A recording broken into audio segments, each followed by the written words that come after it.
must be cognizant of the moves we make because there's always someone watching, which in essence make you an influencer. Take that responsibility, put it near and dear to your heart, and no matter how hard the struggle may get, continue to lift as you climb. I am ready to take on that responsibility. Are you? This has been Truth Takes on the new 1017 The Truth. Listen to The Truth Be Told with DT and Telly weekdays from 7 a.m. to 9 a.m. It's The Truth with Sherwin Hughes on 1017 The Truth, The Truth app, and 1017thetruth.com.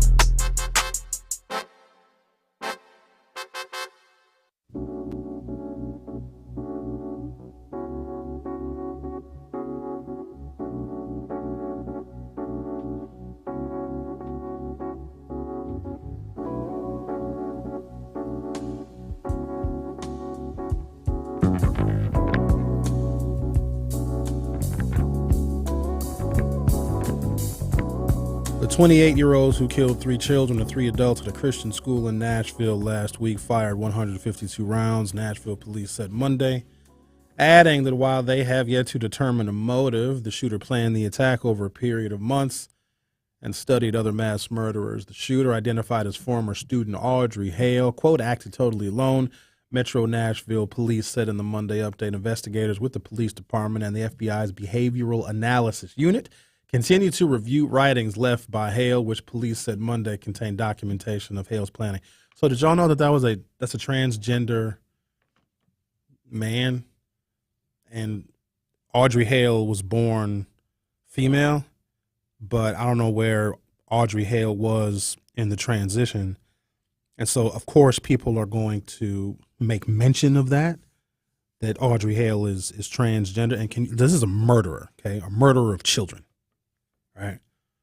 And can you believe that there are people online that are angry that a murderer is being misgendered because people are calling Audrey Hale a girl or a woman or a female, but because Audrey Hale, I guess, transitioned or referred to herself as male, that people are overlooking the fact that this individual killed children at a Christian school, right, the week before Easter, and are more concerned with the murderer being misgendered. Now, I'm going to go ahead and just say something that might be unpopular, but I'm not here for the popularity. When you kill children, you don't get the respect of getting your gender pronouns the way you want them. You lose that because you murder people. So I almost have to wonder, is there a segment of American society that puts gender identity ahead of murder? Because if so, this country is way more screwed up than I even realized. Is it bad enough that some kids got killed, but then the shooter is born a female, but then identifies as male, and then people are being matter of fact about when they're talking about the murderer, calling them a murderer, but then calling the murderer a she, and then people saying, no. Identify the murderer the way the murderer wants to be identified. No, I think you lose that right. I think you do. Let's talk to Bob. You're on the new 1017 The Truth. Hello, Sherwin. I just don't understand how you can be a Republican, black or white, after what happened in Tennessee. I can't see it. And when Obama was president, they want a white man to have rights for black people. They took down any way they could the Obamacare, but they didn't do it because they don't want a black man giving black people rights. They want a white man to do it. I mean, and then we owe a white person.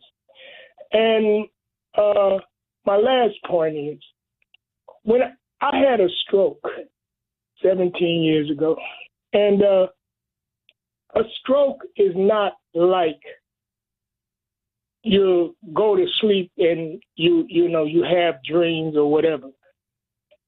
I was near death, but and you understand, and if you come out of it like I did, you understand things that you never would have believed you'd understand. Now, I don't care if people believe me or not, but that's just reality. And you can talk to a person 5 minutes and you can see where they're coming from. I just understand so much. So, Bob, what do you understand more now post-stroke than pre-stroke? Okay. Sherwin, there's a time in everyone's life. I mean, in my life, not everyone's life, in my life, a season where you run your mouth like I have done in a year. And then there's a season where you sit your old butt down and shut up. That's what I do. In order for me to give you examples, it would take too long and too many examples to give you what I know now. And, we only give me one example, Bob. You got to give me one. As much time as you already be taking up, we at least deserve an example of what you understand now better post-stroke than pre-stroke, other than life is very fragile. We know that, don't we, Bob? Yeah, well, I know that, okay, one thing.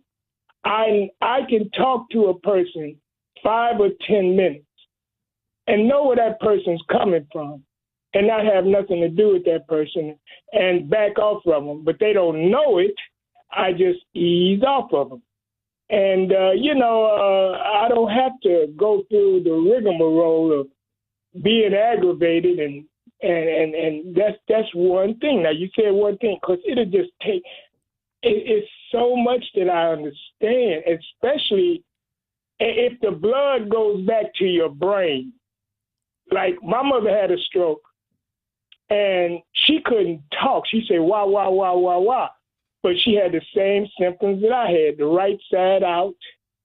And, Bob, strokes run in your family. That's safe to say, right? Yeah. Did you used to smoke cigarettes?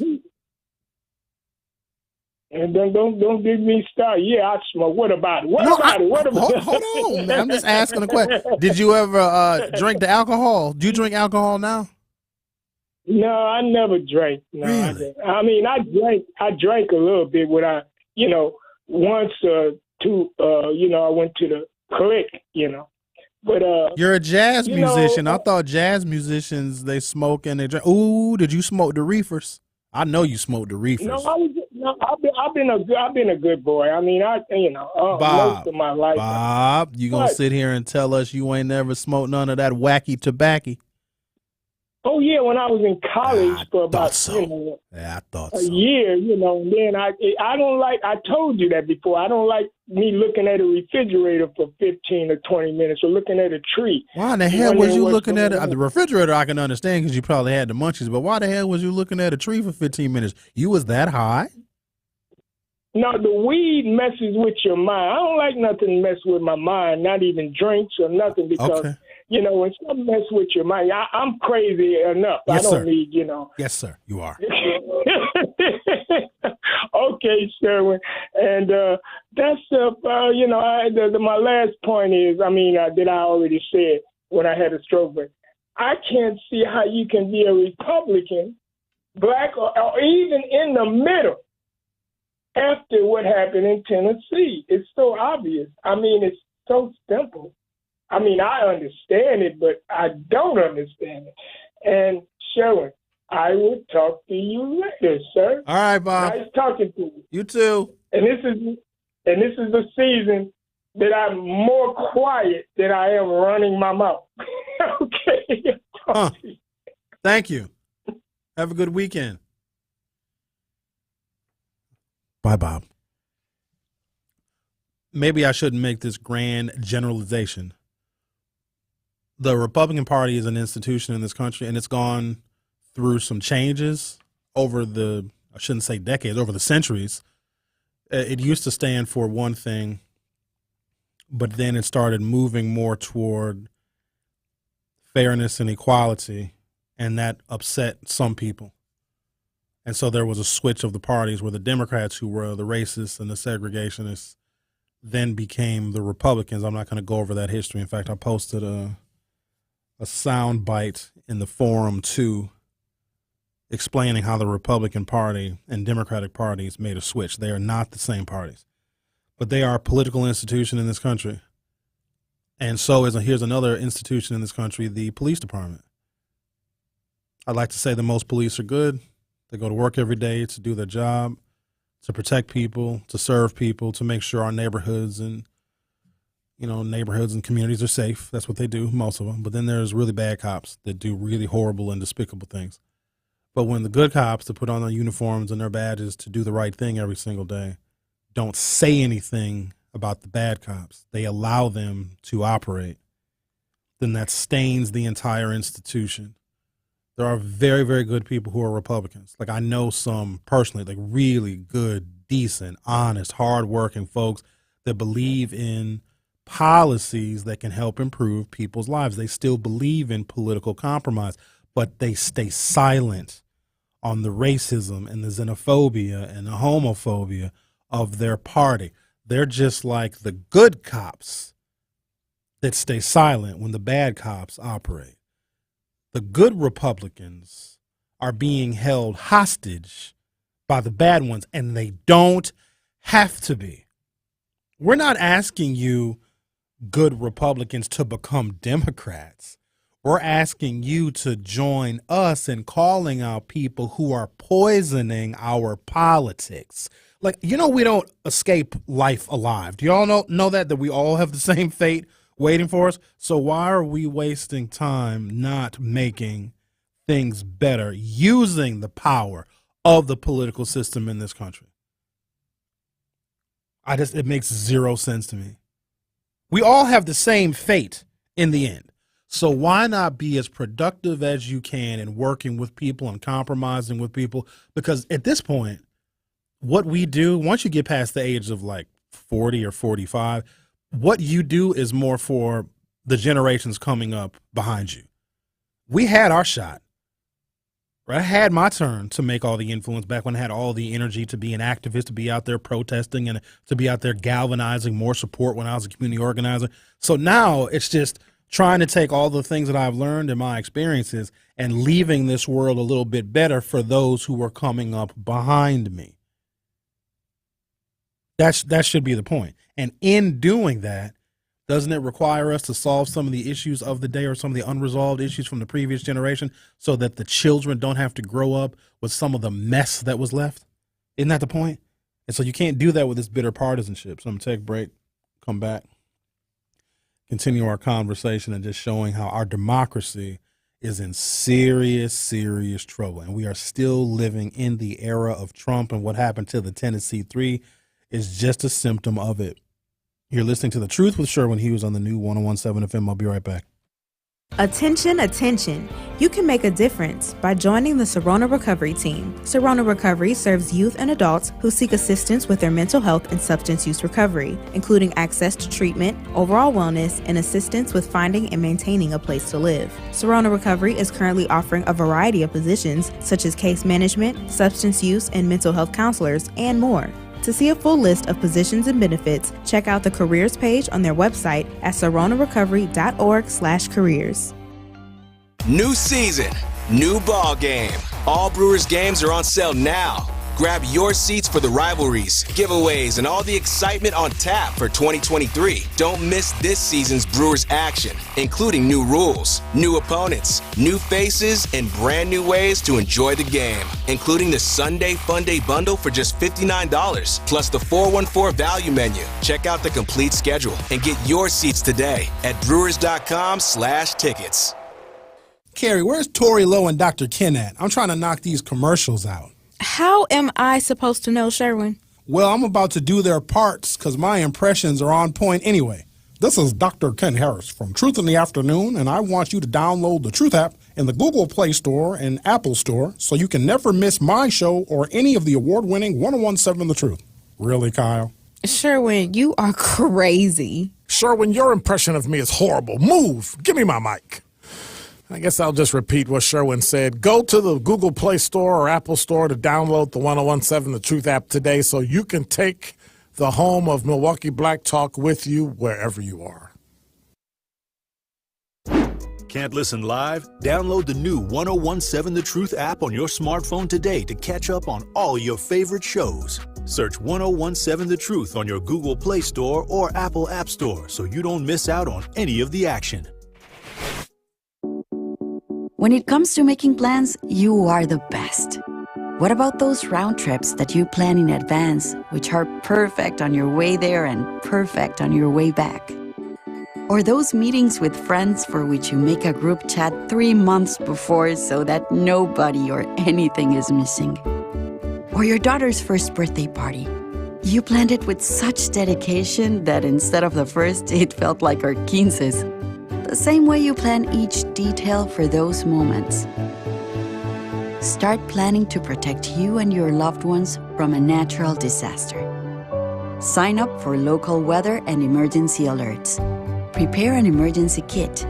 And make a family communications plan. Protecting your family is the best plan you can make. Get started at ready.gov/plan. Brought to you by FEMA and the Ad Council.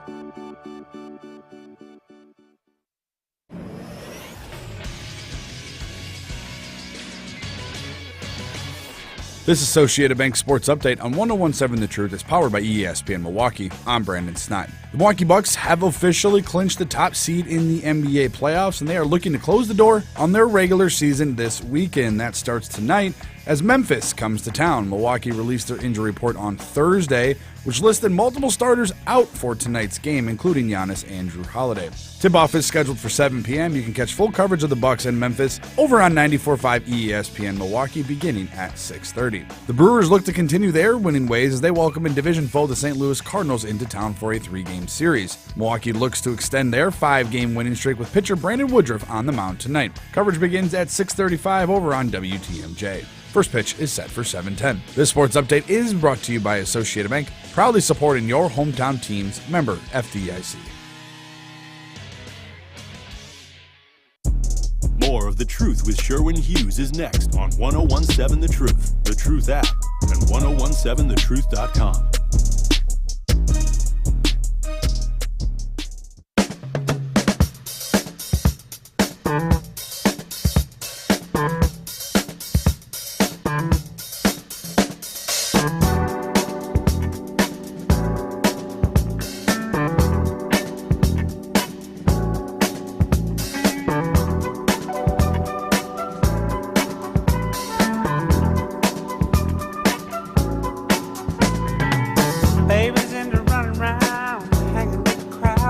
Let's talk to the town. You're on the new 1017 The Truth. How are you?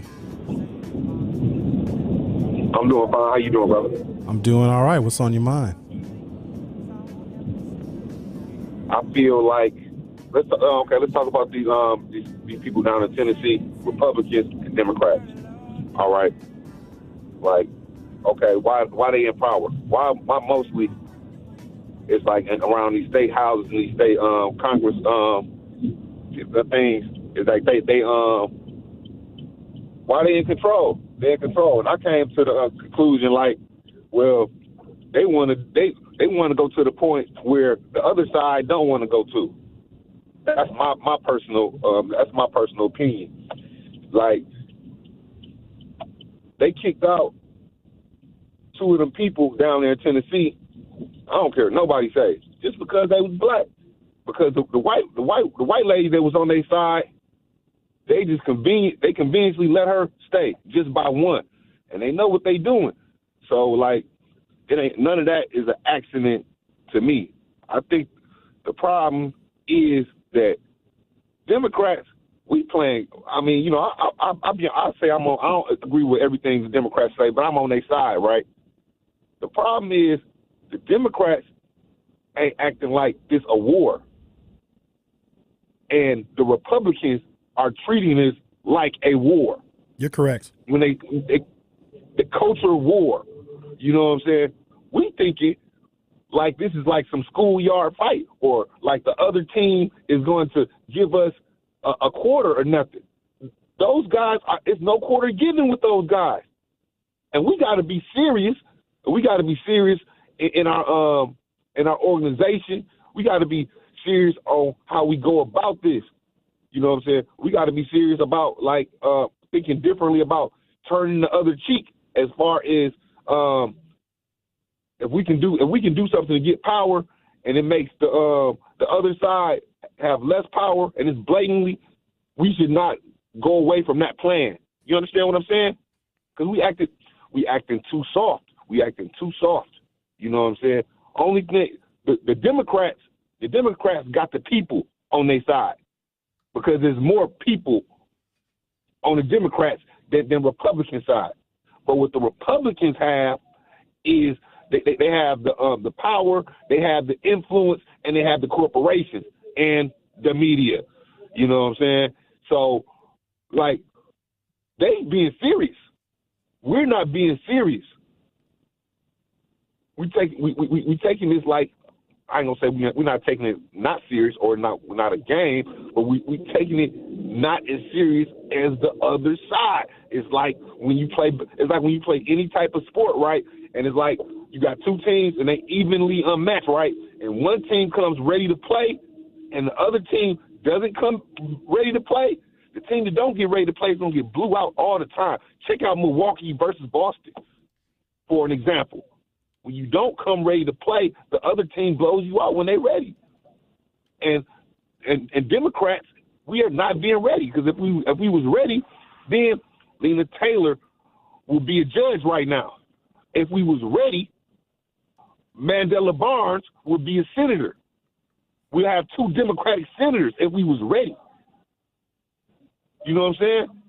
So, like, we need to really go back and look into the mirror, all of us Democrats or anybody that's on the left or the left-leaning side, and think about what is we doing, and what can we do what can we do individually to get this on and cracking? Because really, real talk, bro, and I'm going to end it right here because I know I've been going long, we ain't did nothing really since Obama.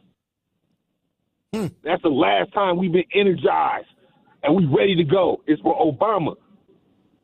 And we done let them cut that down ever since. The last time who was energized? Are you saying that was the last time black people were energized? Because these white folks was just as energized about Janet Protasevich as we ever were about Obama. They still celebrating and partying.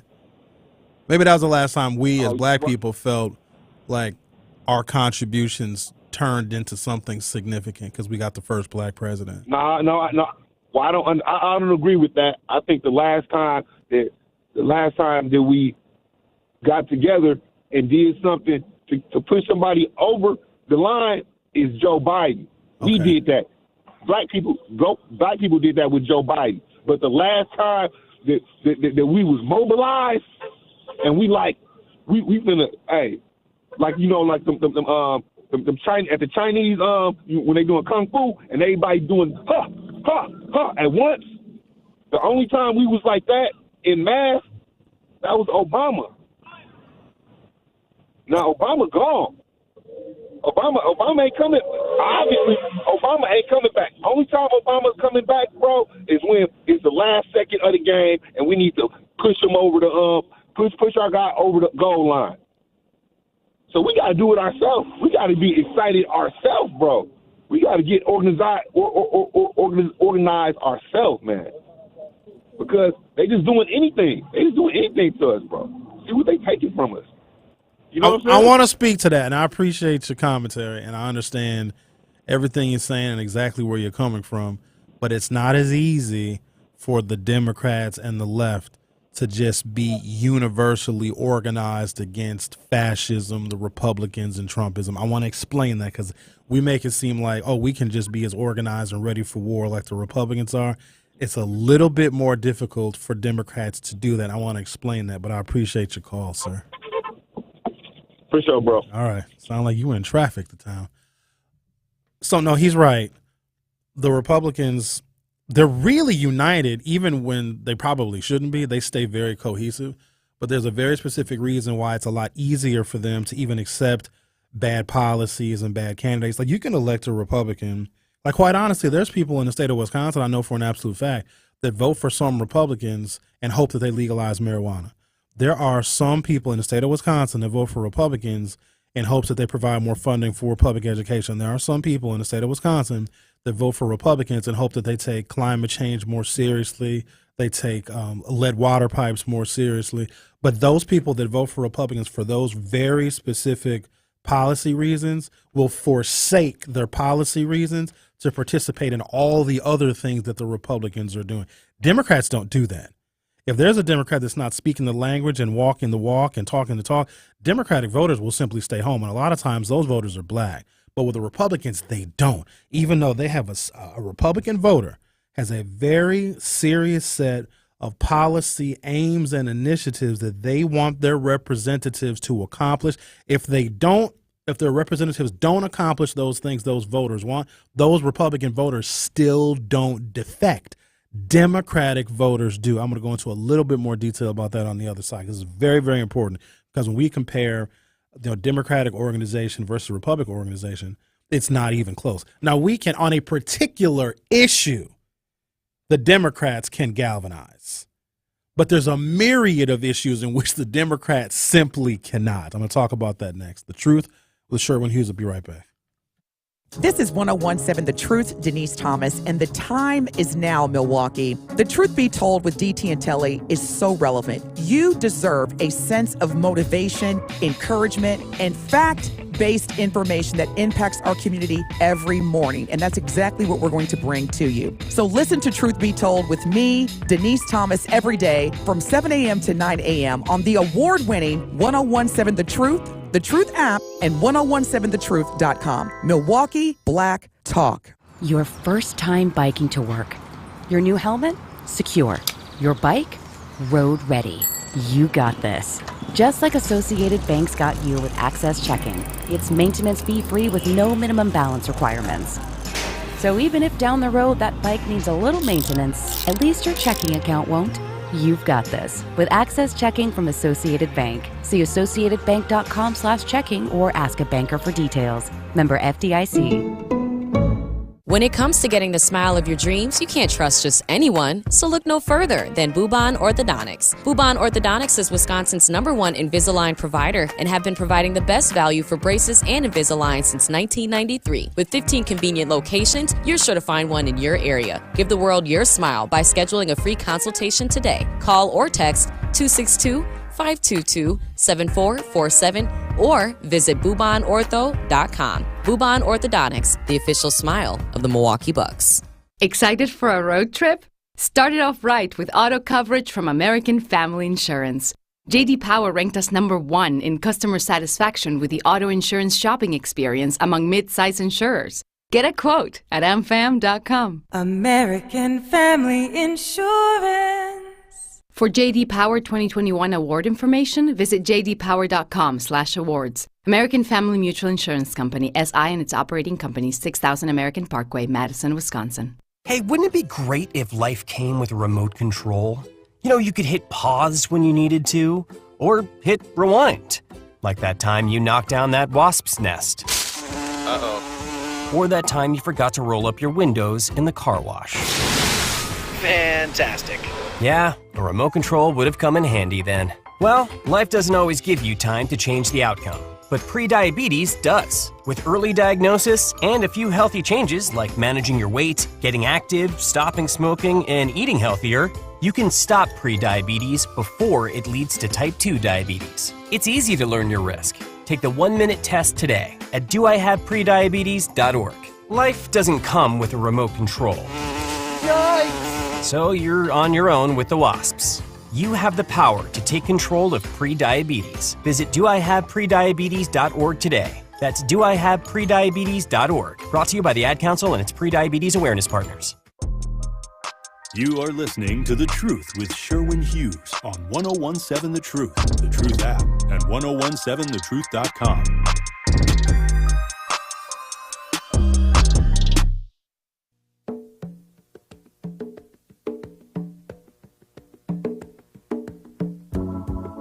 So because the tent is so big in the Democratic Party, there's a lot of disagreement. So on a handful of issues, I think the Democrats are on one accord. When it comes to a woman's right to choose, I think that is one of those issues. But there's even conservative and Republican women that agree with a woman's right to choose. I think that Democrats universally want our democracy to be fair, meaning that we don't put arbitrary barriers up for people to vote. I think the Democrats want representation to be equal and fair. We don't want gerrymandered maps. I think that what's another one that we agree on? Democrats are much more inclusive when it comes to race, culture, ethnicity. They see America for what it really is, a diverse melting pot. And through that diversity, America can become very, very strong, right? Because different people from different places have different perspectives, and they have different ways of solving problems based on where they're from, their families, their cultures, et cetera. And if you combine all of that diversity, different ways of looking at the same old problems, a lot of strength can come out of that. But there's also so many constituencies within the Democratic tent. And because we have so many constituencies, there's a lot of room to disagree. Lots of room to disagree. Democrats are a pro-worker, pro-organized labor party, right? We're not going to argue about that. However, I take an issue with certain organized labor groups that put their members' interests over, let's say, children, right? Even though the Democrats were a union party, we support labor versus management, that labor needs to have a fair shake and be treated fairly and get paid fairly and not be worked to death, where we agree on that. But I sometimes disagree with how labor acts, right? So yes, we're a pro-labor party, but sometimes organized labor and unions harm people. Here's another one. The LGBTQ plus IA, I feel like I'm missing one. No, that's all. LBGTQIA plus community, right? There's a flag, there's a banner, okay? Y'all know that they're not all unified? Do you know that the G's and the L's don't always get along? And the G's and the L's, they don't want to talk about this because they want to give the appearance that they are unified. The G's and the L's do not always agree with the T's. In fact, you've got a lot of G's and L's that are anti-T. But again, that is the constituency within the Democratic Party. So even within that constituency, there are major and fundamental disagreements. The L's and the G's, I remember some time ago when first they were like, we're cool with civil unions. Like, yeah, that's cool. We can't get married. Okay, we understand. So they were okay with civil unions. And then the envelope got pushed a little bit more and they wanted marriage and they got it. Like, that was basically it. To be respected in every other aspect of being a human being, of course, that's natural. But they want to get married. The T's want to redefine like everything.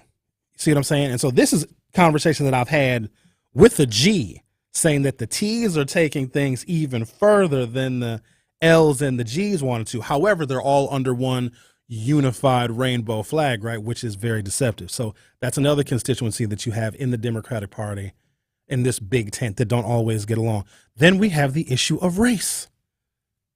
There's African Americans in the Democratic Party. There's people of all races that are in the Democratic Party. But the issue of race very much can divide us. The issue of white supremacy and white privilege still divides us. Because you are a Caucasian person and you vote for Democrats doesn't mean you like black people. So again, we are not all unified. But if you go to the other side, if you go to the Republicans, they're so simple.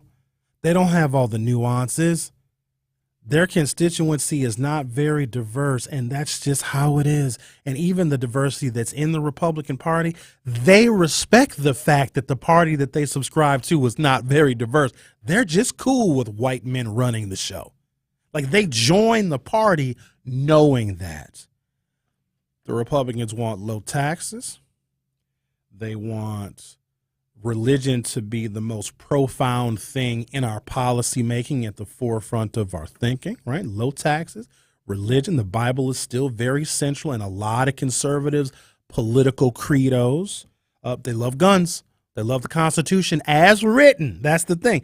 They love the Constitution as it was written between 1789, signed and ratified in 1791. They want a strict reading of the Constitution, meaning they want that document to still stand today like it stood when there was slavery in this country. They are strict when it comes to the Constitution, including the Second Amendment. Oh, they love their guns.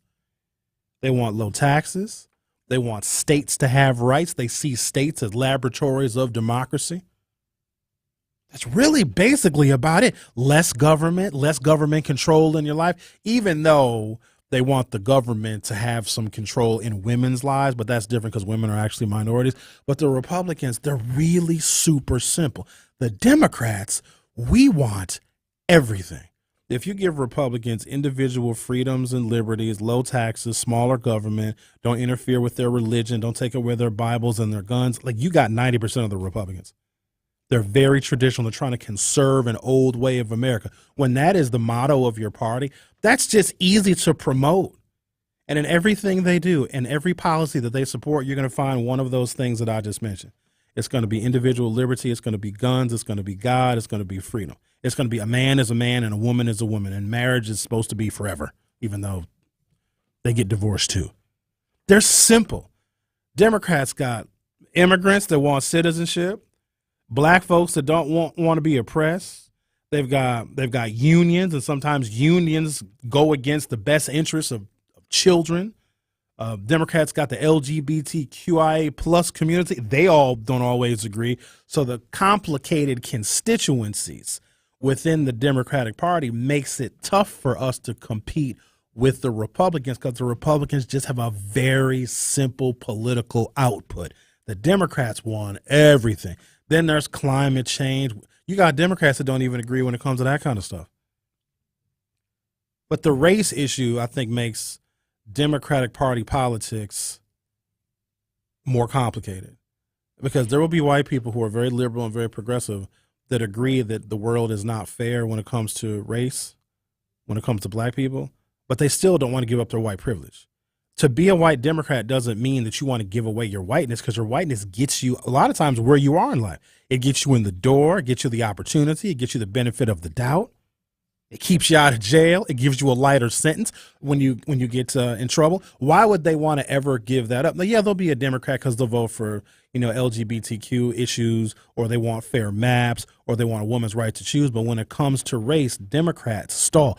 Black folks have low voter participation for a variety of reasons. That's complicated too.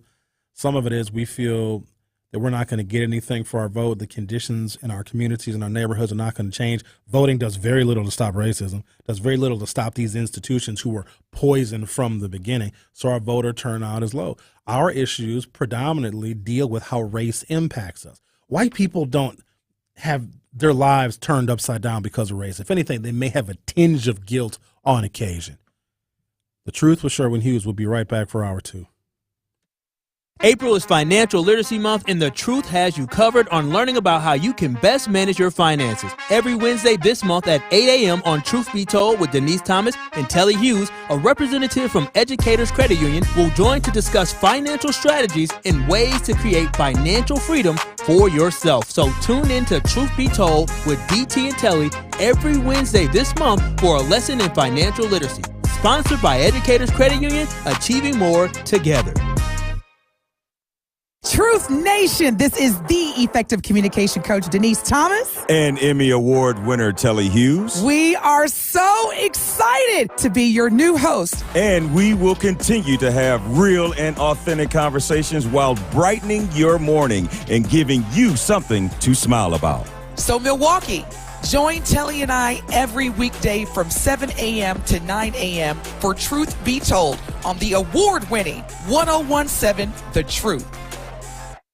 This is your Financial Empowerment Minute on the new 1017 The Truth, presented by Northwestern Mutual. The other thing that we should be thinking about is diversifying and getting money outside of your business. And so when we think about that, starting small, a Roth IRA is an easy account that you can open on your own. You can open with an advisor, and you can contribute up to $6,000 a year into a Roth IRA. And then if you're over 50, you can contribute $7,000 a year into that. If you want to contribute more money, you can open a SEP IRA. And these are good if you don't have any employees, right? If it's just you, the contribution limits are higher. And then if you start to have employees, then you can think about starting with a 401k. All of these options are going to be based on your situation and how much money that you're bringing in, but there's still a lot of different options out there that can accommodate you in your situation where you are. Tune into The Truth every month for our financial empowerment interviews with Northwestern Mutual.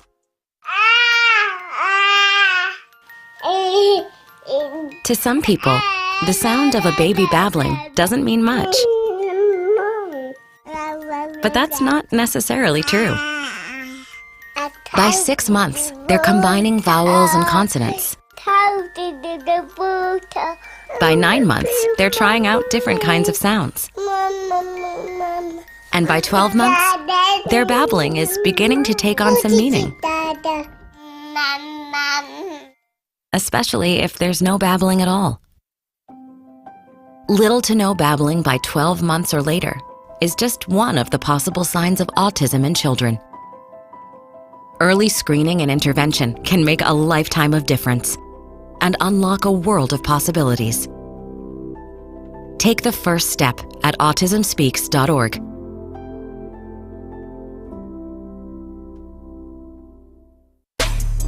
Truth Nation, stand up and tap in. This is 1017 FM, 1510 AM WGKB Waukesha and W269DL Milwaukee, a locally owned Good Karma brand station. This is The Truth with Sherwin Hughes on 1017 The Truth, The Truth app, and 1017thetruth.com.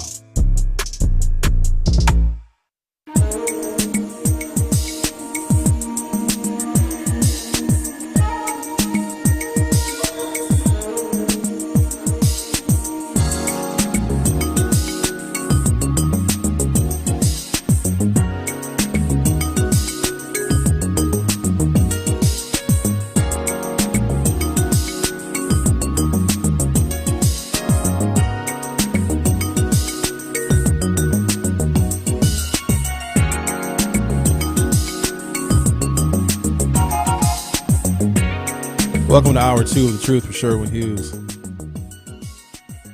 I got to get back to the Tennessee 3 here, but there's so much to unpack. All right, so 3 Democrats led protests to the Tennessee House floor. This is state government. They're Tennessee, they got a upper chamber and a lower chamber. We have an upper chamber here, which is Wisconsin State Senate. Our lower chamber is the Assembly. And I don't think they call their state representatives. They don't call them members of the Assembly. And they have a Tennessee State Senate, which is the upper chamber. So there are 3 Democrats that are very angry about a mass shooting that took place in Nashville, and they wanted to do something. You got children now that are walking out of school and protesting and asking and begging and pleading for these lawmakers to do something. And these 3 Democrats, I'm sure it was more Democrats, but these 3 in particular led protests into the chamber. And I guess members of the Tennessee 3 had bullhorns, and the Republicans, who have an overwhelming majority in the lower chamber of Tennessee State's legislative body, are expelling or wanted to expel all 3 of these Democrats for encouraging and inciting, I'm not going to call it a riot, but a protest. In fact, one of these Tennessee representatives, a white Republican fella, he compared this protest, this is against children getting shot in schools, and we're urging Republicans to do something on gun violence, at least show a good faith effort, at least show with your policy pen that you care about the issue. And so these 3 Democratic lawmakers led a protest to the House floor to try and urge the Republican colleagues to do something. And the Republicans are attempting to expel all 3. 2 of them have been expelled. The white woman did not. I'm going to get to that in a second. Because of lack of decorum.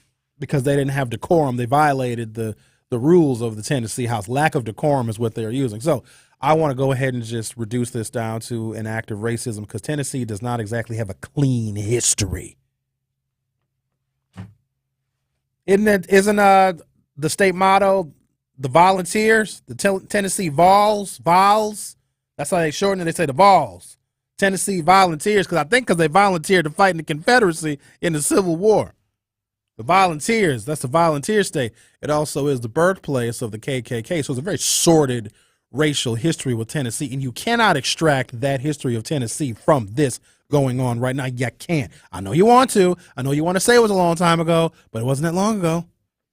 The 4th of July was much longer ago, and we keep that fresh in our memories now, don't we? Hell, I'm already planning my vacation for the 4th of July. Let's be clear about some things. The sentiment was stronger to expel by 2 votes, okay? By 2 votes. The sentiment was stronger by 2 votes to expel the 2 black men than the 1 white woman. That is the nuance and the elegance of racism. It's not always in your face. It's not burning a cross in your front yard. It's not spray paint on your house that says N-words, go home. It's 2 votes more to expel the black members than to expel the white woman, who are all guilty of the same offense. With all things being equal, they all participated in leading a protest to the Tennessee House floor, which is against the rules. They broke decorum. And that's actually a serious thing. I want y'all to know that, because the fights and the disagreements that can take place in a legislative body are really serious. There's even incidents going back through American history where members of Congress have fought each other. So decorum is very important. In fact, all legislative bodies have a sergeant at arms. So if you act up, you act a fool. If you break the decorum rules, because you know that legislative debates can get heated, right? They can get heated. People get mad at each other. Not to mention, I'll be willing to bet a third, not that many, 20% of legislators, certainly in Wisconsin, when they're doing their work on the legislative floor in the Wisconsin State Assembly. The Senate I know a little bit less about, but 20% of Wisconsin state legislators, when they're on the legislative floor, are drunk. I'm not kidding you. Like they're major alcoholics. Seriously. If you did a search of state representatives' offices, there's 99 of them. Got 99 problems, but a state rep ain't one. So there's 99 state representatives in Wisconsin. You will find alcohol in probably 35 of their desks of the 99 no, probably more than that. Not all of them get drunk at work though, but just about all of them have alcohol in their desks. So imagine that. You've got a very heated debate. Maybe it's about gun control, maybe it's about abortion, maybe it's about climate change, whatever. You got people that are drunk, arguing, getting into these very heated debates, and decorum gets broken. And when decorum gets broken, when somebody's out of line, when they're being disrespectful, then you have to have the sergeant at arms remove them. So I just want folks to know that having decorum is taken very seriously when it comes to legislative deliberations, because if people are yelling and screaming and threatening each other, then you don't get any work done. So they did do something significant, but the sentiment to remove the 2 black legislators from the State House in Nashville was stronger just by 2 votes than to remove the white woman, and they all committed the same offense. The Republican-led Tennessee House voted yesterday to expel 2 Democratic lawmakers who halted proceedings last week to join protesters demanding gun control legislation after a mass killing. In a historic act of partisan retaliation, the chamber voted 72-25 to oust Representative Justin Jones, a 27-year-old community organizer elected in November to represent part of Nashville, and 69-26. So that's a 3-vote. No, he was expelled. 69-26 to expel Representative Pearson, a Democrat from Memphis. Republicans did not have enough votes to remove Representative Gloria Johnson, a former teacher from Knoxville who lost a student to gun violence. You know what? I want to know what her vote total was, and y'all just going to have to sit here with me while I Google it. Representative Gloria Johnson, because I think that she was 2 votes shy of being expelled. Let me see. Justin Pearson, Justin Jones, and both of them named Justin, were removed from the body with votes falling on party lines in a disciplinary measure that's only been used twice since the 1800s. You know, the first time they used it in Tennessee, they used it one other time when a member of the legislative body in Tennessee was like they did something bad, like it was sexual assault or sexual harassment. They got charged. They were accused with some sexual offense. So they expelled that member. And then the time they did it before, I think they expelled somebody for taking a bribe, for bringing a legislative bill to committee or voting no on something. So there was that time. There was someone who was accused of an egregious offense. They expelled that member. Then the last time Tennessee expelled somebody from the legislature was in like 1865 because someone did not want to bestow citizenship rights on black people. They expelled that person for that. But then they expelled 2 black members now for violating rules and decorum because they led a protest against gun violence after a mass shooting in Nashville. Doesn't really seem to fit the crime, right? The punishment doesn't really seem to fit the crime. I need to know this lady's vote total. Y'all just going to have to sit here while I find her. Here we go. Representative Gloria Johnson, a Democrat from Knoxville, who represents about 70,000 Tennesseans, escaped the same fate by a single vote with a final count of 65-30. So they needed 66 votes to expel her. The Justins got 72 votes and 69 votes, respectively. 833-212-1017, 833-212-1017. Security Mike says, so this is Security Mike vying for a jury spot in the case of Caller Al, guilty of my plea of said radio crime. See, now, Security Mike, you can't be a juror because you've already said you're going to vote guilty before you've even heard the case being pled. So, no, you can't be a juror. Now, you got to be impartial. There's a process that I'm supposed to use to select jurors. You have to be fair and impartial, and you have to have not already judged the case against Al's obscenities. You have to listen to Al's defense, if he even mounts one. Al has until 11:56 and 50 seconds today to enter his plea. Because if he doesn't enter a plea, we're going to assume he's guilty. But if Al actually wants to have this matter adjudicated in front of pretty much the highest court in all of broadcast radio, 101.7 The Truth's Court, he has to enter his plea. If he enters no plea, then he is admitting that he is guilty, or he's basically pleading no contest. So, Al, if you're listening, you have until 11:56 and 50 seconds today to enter your plea. If you do not enter your plea, Al, you are guilty because you're essentially pleading no contest. And because this is a special judicial circumstance, I think that Al should be allowed to call in just to enter his plea. Al, you can't say anything else. You can't talk. You can't comment on nothing. You can't give us your opinions. You can't editorialize anything. If you call, I will allow that as the judge in this case. Al, you may call only to enter your plea, and then we got to hang up. And then once you enter the plea, we will proceed accordingly. Hell, Al might call in and say guilty.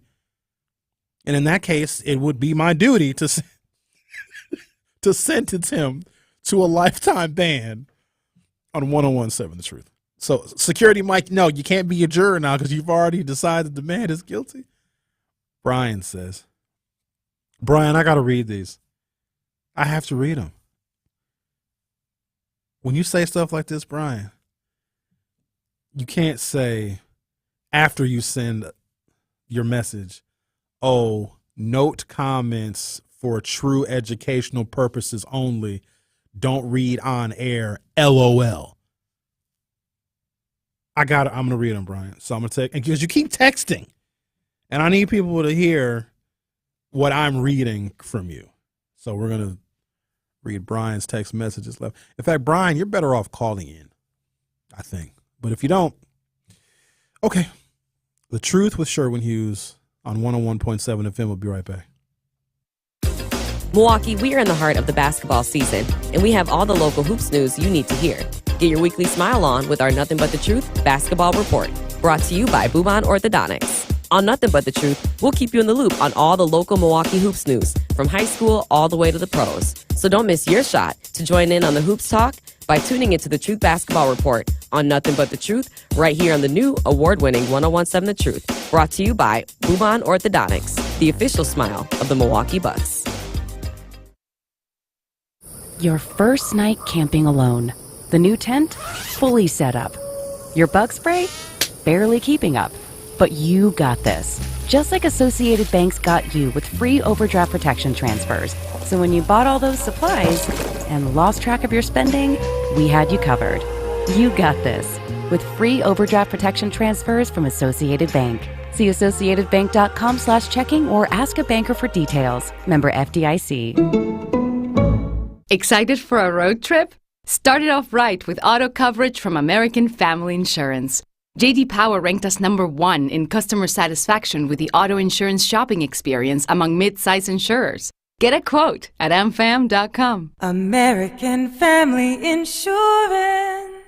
For J.D. Power 2021 award information, visit jdpower.com/awards. American Family Mutual Insurance Company, SI and its operating companies, 6000 American Parkway, Madison, Wisconsin.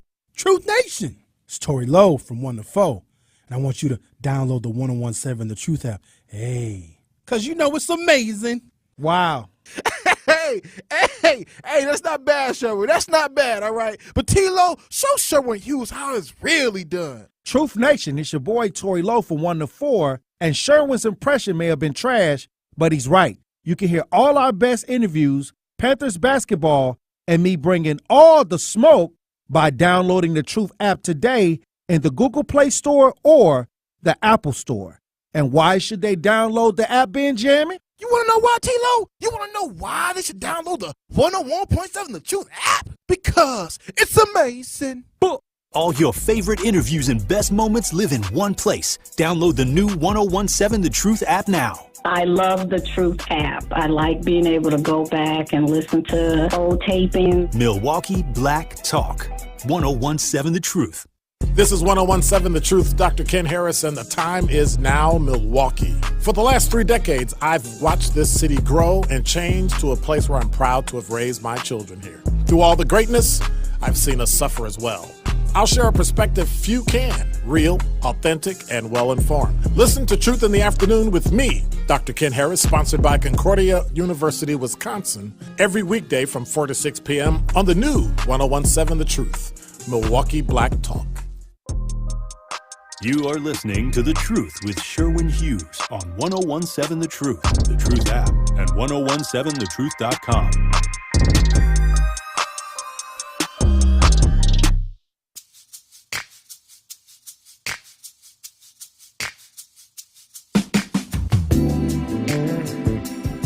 Now look here, security, Mike. You've already decided on the case before the case has even played out. Am I on the line now? Yeah, you're on the line, man. Yeah, that ain't what I meant, man. I was just elaborating on what he was being accused of. You said, so this Maybe I worded security, it wrong, Mike, vying I for... I'm going to read what you said. I'm going to read exactly what you said, Mike. So this is... I was trying to say maybe I worded it wrong. I was calling on what y'all accusing him of. I'm all right with the guy. Just he need to clean up his tone and what he says. So based I'm not on... accusing this man. So, Mike, based on what you know about Al, what do you think about him? Should he be allowed to continue to call? Yeah, he just needs, you know what, when I had started calling y'all, because I never knew anything about this show, and that guy was always talk, I was like, man, he kind of vulgar. And one night you said, before he got on the line, you said, man, now we got kids or something on this line. Don't get on here talking like that. And he still did something, said something like that. That's what made me say this dude got to clean up his language. And later on, they said, well, people start calling in and asking about what happened to Al, what happened to Al. And I didn't know which Al it was. There was a couple of them called. Yeah. But then I knew right away it was that Al because of that particular night. Fine. Choosing this, man. You're reinstated, Mike. I reinstated you. Man, I hope so, because that ain't what I meant, man. I'm sorry, I just worded it wrong. Fair enough. All right, you back on the jury. Thank you. All right, well, let me know, and I should be good anyway, because I don't start work till like 4, and all this take place before that time. I should be good anyway. I shouldn't have to do some work. All right. Appreciate your willingness to volunteer for the very important judicial work of being on a 101.7 The Truth jury. Y'all need to know that Al has until 11:56 and 50 seconds today to enter his plea. Now, LT is saying, as Al's self-appointed attorney, I am pleading with the court for a 1-week adjournment on Al's deadline so a wellness check can be done. No, I am not going to grant any extensions because we got to move this thing along. And if the defendant does not take this seriously enough to be able to enter their plea, then I am not going to grant an extension. And counsel, I do appreciate you making the motion, but at this time, I'm going to deny said motion for an extension. The deadline is still 11:56 and 50 seconds today. Let's talk to Brian. You know what, man? I don't like what you said, Brian. I really don't. And there's a lot of people that sometimes say what you say and think what you think whenever we have one of these mass shootings, and it's damaging. It's very hurtful. It's disrespectful. Now, you want to go ahead and clear it up? Go ahead. Yeah. I'll say this. First of all, I'm not against any type of gun control. But when I see these events, they just don't look real to me. And this is my personal opinion. You think that mass shooting, let me be clear. So I need people to know the context here because, hold on a second, Brian, because people don't know the text messages that you sent me. So we need to give people who are listening some context. You don't believe that mass shootings are real. You think it's computer generated animation. It's a conspiracy. It's fake. Nah, I wouldn't call it a conspiracy, but I would call it computer graphic imaging is real, and you can make an image of a person. You can definitely make an image of a person, but that's not the issue. The issue is how these events occur and the publicity these events get when you have a city like our city that takes mass shootings like every other week, and we don't get any press about it. My point is this. When was the last time a gunman walked into a school full of children in Milwaukee? Our violence is covered every single day, Brian. If you are anywhere near Milwaukee media, you should know that. Yeah, of course. So if you think that they're not being covered here, then tell me the last time there were children slaughtered in a school in Milwaukee, and then I'll tell you if it was covered or not. Well, they just haven't gotten to us yet. Let's put it that way. So there are kids getting killed in school. Oh, no, we got to be clear here, Brian. I got to deal in fact now. A lot of people listening to us. We got to get this right. So you believe that there are children in schools in Milwaukee getting killed, but that the news media is putting that on the back burner? No. I said it just hasn't gotten to us yet. We haven't had a mass shooting such as that yet. Okay. We haven't had a mass shooting such as that. That's what I'm saying. And what I'm saying, I'm not saying that all these things are fake outright, but I would say they're all questionable. And this one looks questionable to me. Every elementary school I've ever gone to, and I went to elementary school, there's always people in the school. This particular video showed one person walking around in the school with nobody anywhere. Even before they shot, there was nobody at the door. There was nobody, no cars in the no cars in the parking lot is the most questionable thing to me. That's what I don't understand. Why would, if this school was open, why were there no cars in the parking lot? And as far as I remember, during that time back then, it was on spring break. You know Brian. You know the difference. Brian, you know the different schools have spring break at different time, right? You know some schools have their spring break. I already know about the religious thing and the city thing. So you're trying to say that it didn't happen because there was no cars in the parking lot. The footage that you saw, and God knows where you got your footage from. There was nobody in the school, and it was spring break. Therefore, you don't believe that it happened. I believe it is questionable. Okay, what's questionable? I understand they're trying to get their. Do you think the children got shot? Do you think the parents are burying their kids? I hope not. I really do. Okay. I mean, you could find out by making a call to funeral homes and stuff like that in a particular area. That's a real simple thing to verify. Do you realistically think this would rise to the level of national consciousness if this was all fake? Like, what world? I'm just curious as to, like, what is your world like? And just because you don't believe it, Brian, doesn't mean it didn't happen. It makes you a non-believer. That's it. This is a you thing. Yeah, this is not just a youth thing. This comes from right out of the mouths of people like Dan Badandi, Mark Dice. Who the hell are they? Luke Radowski. Are they also These are white non-believers? folks. No, these are white folks that are Okay, so they're the white folks. So you and the white folks are non-believers? I question. Okay. You can't believe one thing one way. When you see things in the media like this, you can't believe one way 100%. You just have to be a questionable, intelligent observer. You're right. And I'm a questionable, intelligent observer because you can't go one way full bore with none of these particular types of people. Well, George Floyd wasn't just killed. George Floyd is actually still alive. That was computer generated. Like, that didn't happen. All those protests, that was just a bunch of nonsense. That was just trying to get people all fired up ahead of the election. George Floyd didn't get killed. In fact, you know what? Black people don't get killed by the police ever. Everything. No, I'm saying black people, and racism actually doesn't even exist. It's a figment of our imagination. I mean, they show racist stuff on TV. A lot of times we don't have. That's just it's got nothing to do. These are agendas that have to get done. These are agendas that have to get done. What's the agenda? And you have to do it a certain way. You got to have the public want. Okay. There's one thing about it. This all goes back down to Lucifer and Satan. Satan wants to keep guns out of our hands. Satan wants to stop us from having children. It's not a human thing. This is a Satan thing. And Satan uses us as pawns, period.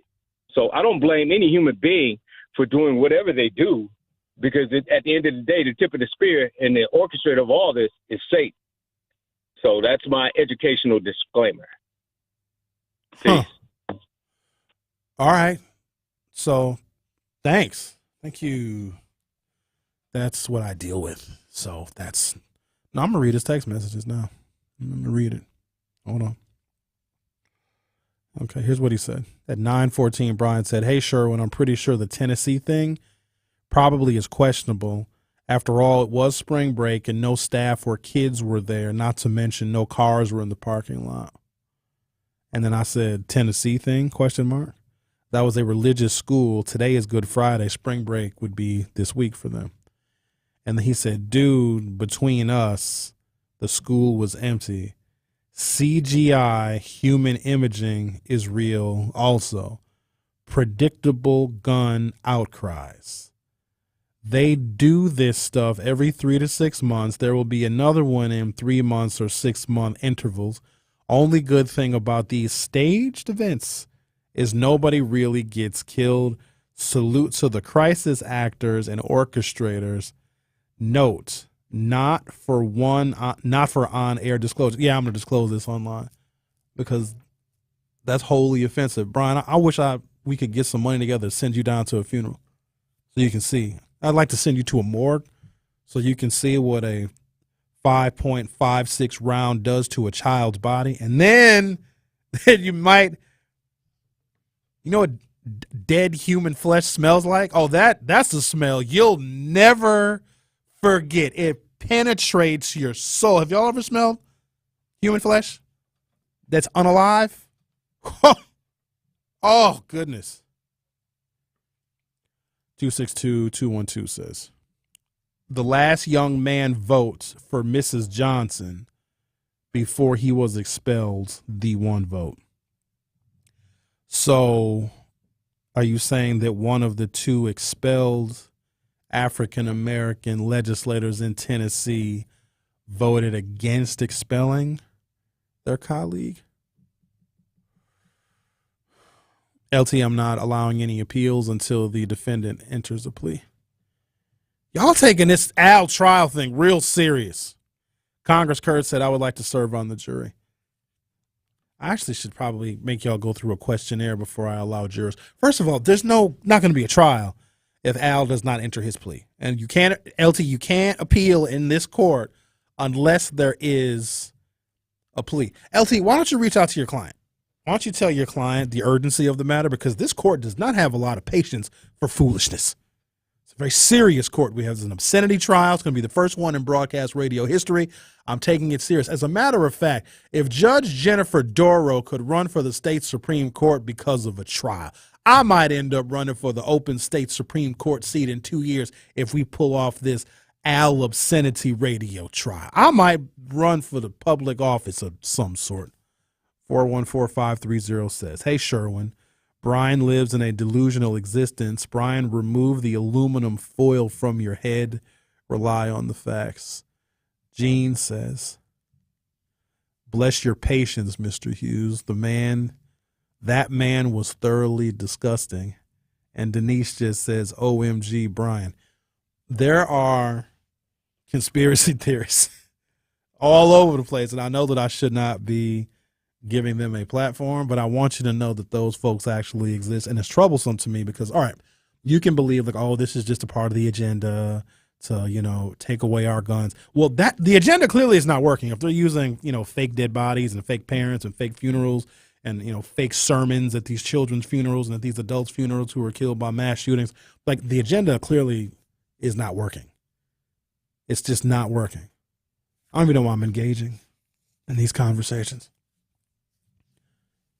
Because the same people could say, you know what, racism ain't real. That's a figment of your imagination. Dr. King wasn't really assassinated. He died in Argentina 4 years ago.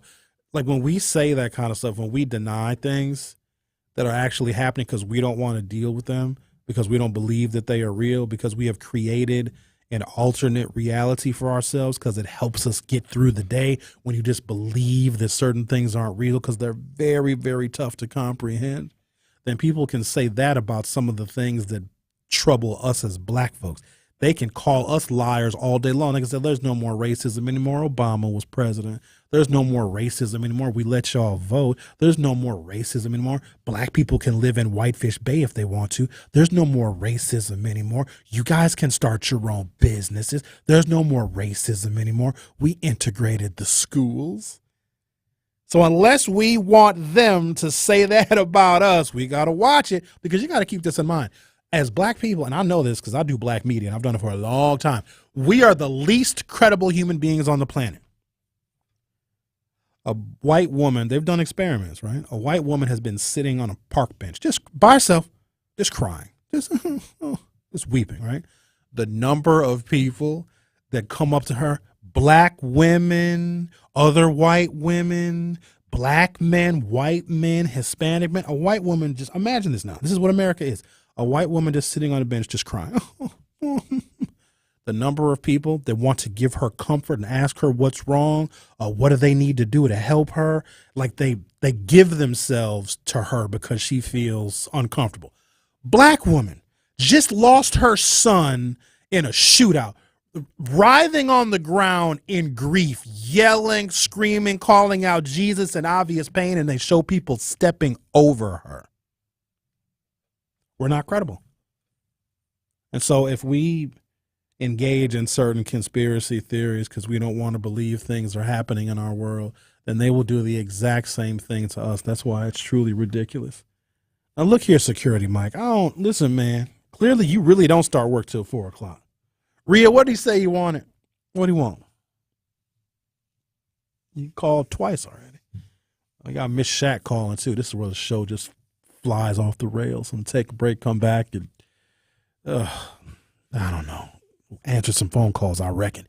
If you want to be like Security Mike and call 37 times, the phone number he uses to call 37 times is 833-212-1017, 833-212-1017. The Truth with Sherwin Hughes will be right back. Parents, give your child the best start at St. Anne's Center on 24th and North. The award-winning program is more than just a daycare. It is educational and fun with outdoor play, nature projects, swimming, music, arts, and crafts, and it's all in a safe and beautiful place. St. Anne's Center offers a summer camp for school-aged children, which is enrolling now. Check out St. Anne's Center for Intergenerational Care at sac414.org. That's sac414.org. Whether you're an artist playing accountant, a barista trying to be a bean counter, or a student just looking to get started, the UW Credit Union app lets you be free to be you. With free credit scores, free online bill pay, and the ability to send money to friends. Because with fewer fees, you can do more of what you love. UW Credit Union, here for every you. Join today at uwcu.org. Federally insured by NCUA. It's time to see what's poppin' with Melanie Ricks. What's up, everybody? It's Melanie Ricks, and it's time to see what's poppin' with today's Pop Culture Report. One of the jurors in the RICO case against rapper Young Thug has been sentenced to 3 days in jail after she was allegedly caught filming the court proceedings. The juror, only identified as Juror 1004, was taken away in handcuffs on Monday after a judge criticized her for failing to follow instructions at the Fulton County Courthouse last month. The woman was caught filming a video on March 17th, although authorities initially believed that she was live streaming the proceedings. Deputies confiscated her phone and discovered the video in the recently deleted folder. The juror was handcuffed in front of the defendants in the RICO case and was led away by officers. Bob Lee, the former chief technology officer of the popular app Square, who also helped launch Cash App, has died after an apparent stabbing attack in San Francisco. Lee's death was confirmed by Josh Goldbard, the CEO of his current employer, MobileCoin. Lee joined MobileCoin, a cryptocurrency and digital payment startup, in 2021 as its chief product officer. According to a statement from the San Francisco Police Department, officers responded to the report of a stabbing early Tuesday morning in the Rincon area of San Francisco, where they found a 43-year-old adult male victim suffering from apparent stab wounds. Police indicated no arrests have been made and that the investigation remains active. Public Enemy legend Flavor Flav recently led his expertise in the language arts to students within Harvard through a table read of Emily Dickinson's 1896 poem, A Clock Stopped, and how it tied into the rapper's bars over time. Flav also donated one of his notable clocks to the Hip Hop Archive Research Institute. Flavor Flav also scheduled a writer's workshop, a sit-down with PBS, and volunteer work to feed the homeless inside the Harvard Square homeless shelter with a few student groups, all in celebration of hip-hop's 50-year anniversary. And that's what's poppin'. More of The Truth with Sherwin Hughes is next on 1017 The Truth, The Truth app, and 1017thetruth.com.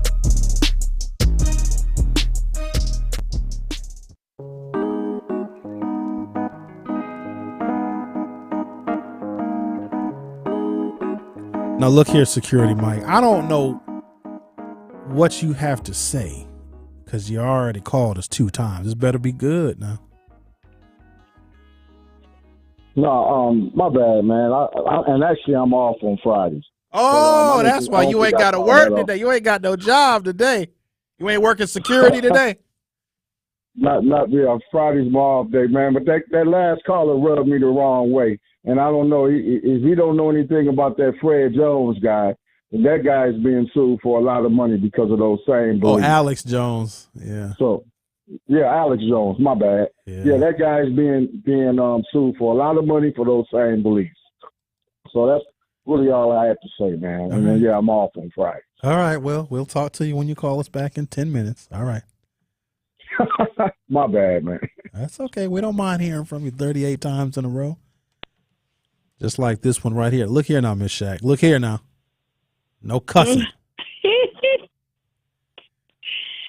Listen to me. Hi, Sherwin.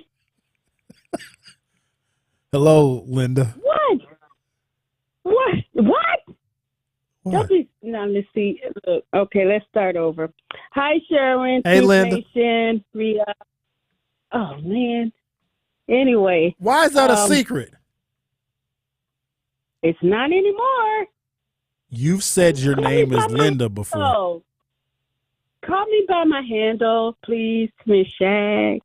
Anyway, this here is just so, like, first of all, I was like, why is Sherwin coming off with this, can't we all get along type of speech? I was like, oh, my God, this is not the I know that you're a peacemaker and I love it, but if this is not, a blatant hot ticket, for what they don't want to be young, gifted, and black in Congress, man. And one of them just got signed in earlier last month. So, and you're right, Tennessee having its origins in the Ku Klux Klan, but it goes deeper than this, Sherwin. It goes to what Malcolm X talked about in 1964 in that debate. What was that debate? The Oxford debate, where he identified the 13 Southern congressmen who who is a part of the world organization of suppressing Black people.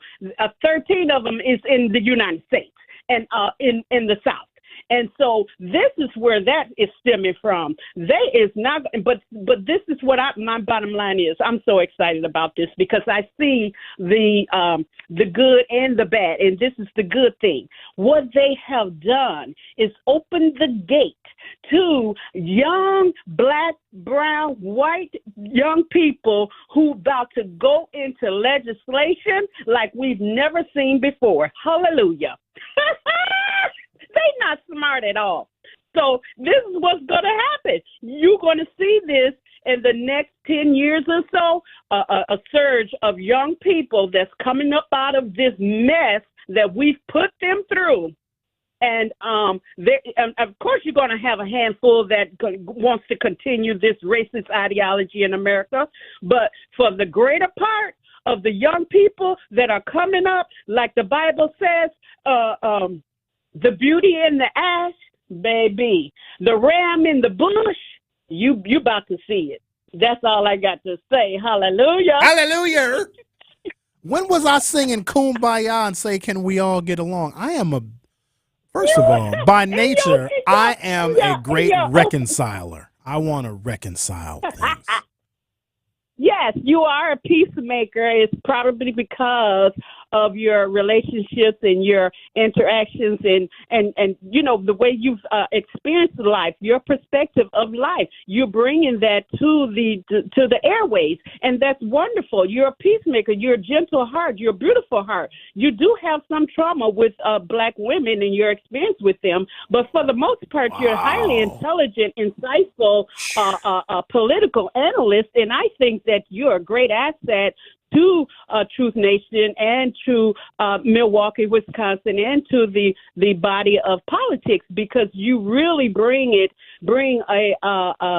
perspective to it that is unlike that I've witnessed, and I'm pretty much experienced. But I just appreciate that. But for you was talking about, you was like, can we all get along? And you was talking about the different perspectives and how that come to clash when it comes to politics, and we know all of that. It's just that right now this is a pivotal moment that goes beyond just that, and we all know, and even people that are sick and evil in their hearts, we just can't reach them, Sherwin. We can't reach them. So that's why I'm saying it's like you're preaching to the choir when you talk about can we all get along, because we can't. We just can't. And we have to recognize evil for what it is. And this is the response that I believe in my heart as a spiritualist, that, it's igniting the other extreme of this. And that is a lot of good-hearted, young, Black, gifted, brown, white, young people who is going to stop following these celebrities and the illusion and the distraction of that, and they're going to start going into politics, and they're going to change, and they're going to shake up this crooked government. Okay. I don't want you to further traumatize me with your Black womanness. I don't want to. Just going to agree with you and say, have a good weekend, Ms. Shaq. We have a spot on the jury for you on the. I do. Yeah, you. Oh, yeah, you got a spot on. Guess what? Yeah. What? Guess what? I got a letter in the mail. I've been called to be a juror. Yeah, I know you've been called to be a juror on the case against Al. Yeah, you have. I didn't know the letters went out. I have an official court summons. I haven't even sent it back yet. Somebody named Anna Marie Hodges sent me an official summons for jury services. She's the newly elected African American clerk of court. You better respond to that. Yeah, I am. They don't want me, for real. Well, you can't make yourself appear biased already. People can hear you. There's a jury selection process, and you ain't made it yet. So just fill out the form, send it back, and then do your civic duty. Yeah, I am. But, baby, I like to get out there and experience, real things, and this is just turns up my juices, because now I get to get in there and I get to see what those lawyers are thinking, and I get to see what the jurors are like and what they're thinking and how the process goes. It's a learning experience for me, and so anything that's learning, I'm all hyped up about. You make it seem like this is going to be an OJ case. This might be a damn traffic case.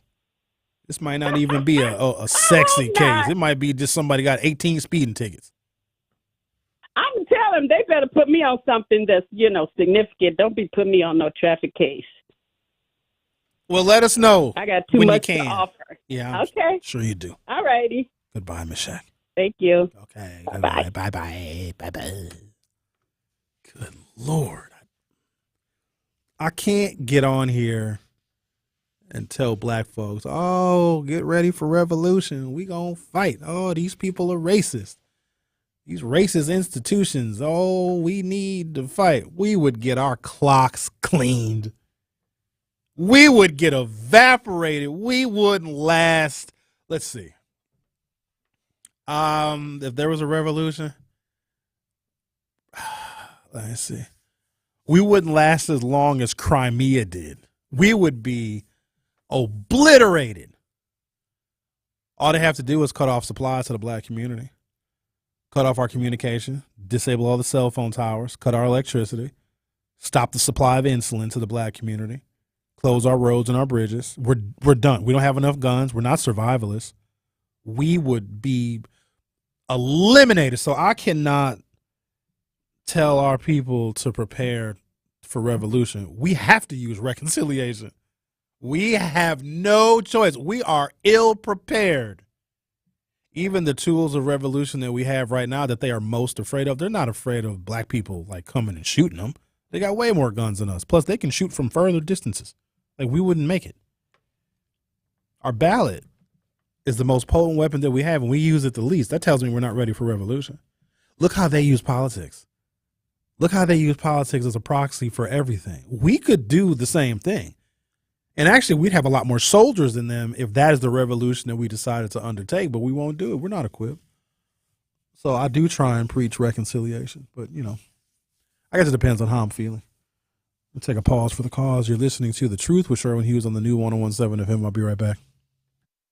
What's up, Truth Nation? It's your girl, Carrie Noni here to officially announce my new role at The Truth as digital content journalist. I am so excited for this role because I'll be creating content centered around everything Milwaukee, the real Milwaukee, such as our events, our businesses, our people, and their stories that don't usually get to be told or recognized. So make sure you're following 101.7 The Truth on all of our social media as I take you on the journey of discovering more about the pieces that make up the core of this beautiful city. Your first date?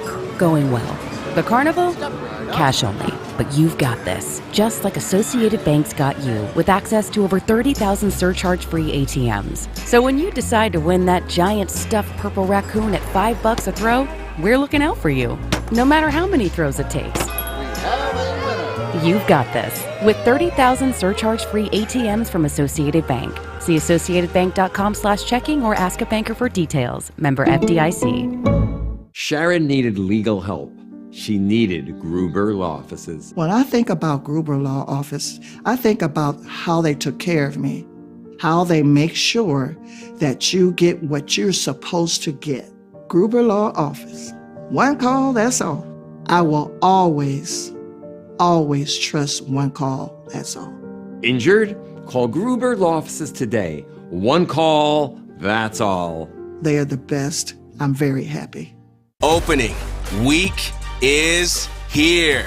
Get ready for Brewers action April 7th with the showdown versus the Cardinals. Get your first taste of rivalry baseball as new faces take the field and new rules make for a brand new ball game. Join the series opener on National Beer Day and celebrate with a buy one, get one beer offer. Plus, collect the limited edition Giannis Brewers basketball jersey on April 8th. Get your Brewers opening week seats now at brewers.com/tickets.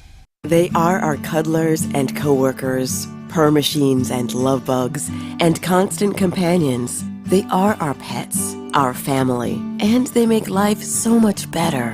When we face unexpected challenges in life, so do our pets. That's why we're on a mission to support people who love their pets and the pets who love their people, ensuring these families stay exactly where they belong, together. And you have something to offer. With an open heart and mind, there is nothing you can't do. There's no gesture too small or too big when it comes to helping. Whether donating a bag of kibble, sharing an Instagram post of a lost cat, or welcoming a foster pet into your home, every bit of kindness counts. You can help keep pets and people together. Visit petsandpeopletogether.org to learn how to be a helper in your community. This has been a public service announcement brought to you by Maddie's Fund, the Humane Society of the United States, and the Ad Council. This is The Truth with Sherwin Hughes on 1017 The Truth, The Truth app, and 1017thetruth.com.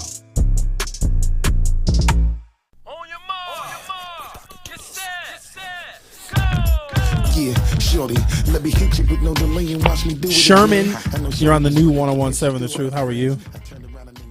I'm all right. Hey, how you doing, sir? I'm all right. What's going on?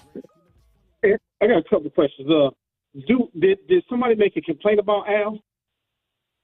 Yeah, he's technically banned from calling and texting the show. Yes, he's on a ban, and we want to give him an opportunity to plead his case as to why he should be allowed to participate in this show. And I say that because he is an incredibly popular person. More people are in favor of Al's commentary than are against, and I think it's a bit unfair to just decide he can no longer participate. So I want to give him the opportunity to plead his case. Okay. The other thing the reason why I asked that question is because it's a crazy thing that if somebody called and complained about Al, I hardly ever hear anybody call to his radio station and complain about the garbage around our community. And what I say about that, you have more calls about Al, more disagreements about Al than the garbage in our city. And I'm just trying to understand is how is he a problem, but this is not a problem. And people call and complain about him, but they won't call and complain about this out here. It's a crazy thing, and I'm just puzzled by this. And there's some of these people that's calling your radio station. No, they live next door to somebody, or if they may be the people with the garbage next to their house or in front of their house, out back of their house, everything around here. You bring up an interesting analogy. They're complaining about a caller, but not complaining. I think there are people complaining about both, Sherman. I think that's possible. People complain about Al and about garbage. Some people think Al is garbage. They complain about it. No, that's what they may think. And they may complain about the garbage, but it's more. They have more complaints about Al than the garbage. Say about Al, they may have 100 phone calls, but they may only have 2 phone calls about the garbage. It's garbage. That's it. Fair enough. I had a text earlier this week about the garbage, and it's a crazy thing that we don't have enough. So I guess the question to you is this: should we put people on blast about their garbage next to their house, in front of their house, in their house, wherever? Should we put people on blast? Why not? Sure, put them on blast. That's what I'm talking about. Why not? Let's do it. So why do people not 24 from Locust? The whole block. I don't need to name no address. We say from Locust. What's the next street over here between Hadley, Locust and Hadley, between the whole 24th place in Locust? The whole block. Just come down here and just clean up the whole block. I had asked on Tory Lowe's show this simple question: if we decide to pick the garbage up, will it stay up? What was the answer you got? If people nothing, they should. I should lead by example. Well, if you come up by my house, my example is the thing. My yard is clean. There's no trash in my yard. Okay. So I've led by example. I had this house since November, and it's some 4 bags of garbage hanging across the fence over here, and it's been there since November. It's car parks on the corner. There's people living there. There's people walking around this block right now with $200-$300 pair of shoes on, but they don't see the garbage in front of their own house. And again, that question is, you complain about Al. I'm not saying everybody around here is like that, but I'm just saying, complain about Al. Right. But how is it possible Al is a complaint, but the garbage is not a complaint? Everybody say it's the mayor's fault, it's the governor's fault, it's the president's fault, it's the Democrats' fault. But again, how much, or they need funding, it's the police fault. How much funding do they need? How much money do they need? How much common sense do they need to just go outside and pick in front of their own house? The street, I've said this 1,000 times, the street sweeper will do his thing, but it's not going to come on the sidewalk. You lazy enough that you can't even sweep it to the curb, off the curb, into the street sweeper will come get it from there. We don't complain about the things that we necessarily need to complain about. Just like with the school system, there's nothing stopping a parent from taking their child to a tutoring class. There's nothing stopping a parent from taking their kid to a Black History class. If they don't want critical race theory thinking taught in the classroom, then don't take them. Simple. Have somebody else teach them outside of the classroom.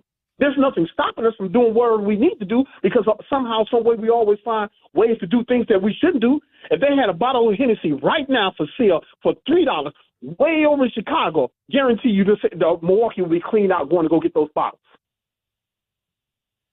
All good points, Sherman. And I'll be honest with you, brother. My biggest pet peeve is garbage in our community. When I have to get go out in my yard and I got to pick up garbage, blunt wrappers, potato chip bags, I get livid. I get more mad and I'm a road rage person. I try and keep it in check, but I get really angry when drivers act stupid and drive recklessly. I get more angry when I got to pick up somebody else's garbage out of my yard because I work hard for my little house that I bought. It's pretty much the only thing that I have in this world, and I get very angry that people don't respect my property, their property, the neighborhoods that we live in. So I'm right there with you, brother. I'm there with you. Yeah. One more thing before I go. Yesterday, I'm sitting in front of the house getting ready to go in. You know, it's a little bit windy yesterday. Well, what do you see coming down the sidewalk? A bloody tampon? Not a tampon, but the pads. So again, how is it you call yourself a woman or a lady or whatever? You didn't take your pad off. It was fresh too because you still had to stick yourself on it. It was picking up stuff along the way. It was still sticky. But the thing is, how can somebody say they're a woman and take that off? And it's rolling down the street. But we complain about Al. We complain about this. Sherwin, I'm not lying to you, man. If you come over by this block, I can send you some pictures. Don't you dare. No, I'm not. I ain't take a picture of that one. I ain't take a picture of that. But if you can see the garbage around here, you'd be amazed. And my thing with my anger is this. If I see it, how can nobody else see it? But if I'm a little bit disrespectful, what are you gonna? You can't pick it up. It's a biohazard. No, Sherman. I picked it up. I picked it up. But here's the thing. It got to get picked up. But you know, I'm a soldier, so I'm disrespectful. But this is the thing with me. Okay, everybody know how disrespectful. I can say some things probably got me killed 1,000 times. But if I say something to somebody disrespectful, they mad at me. They not mad at the stuff that's out in front of their house.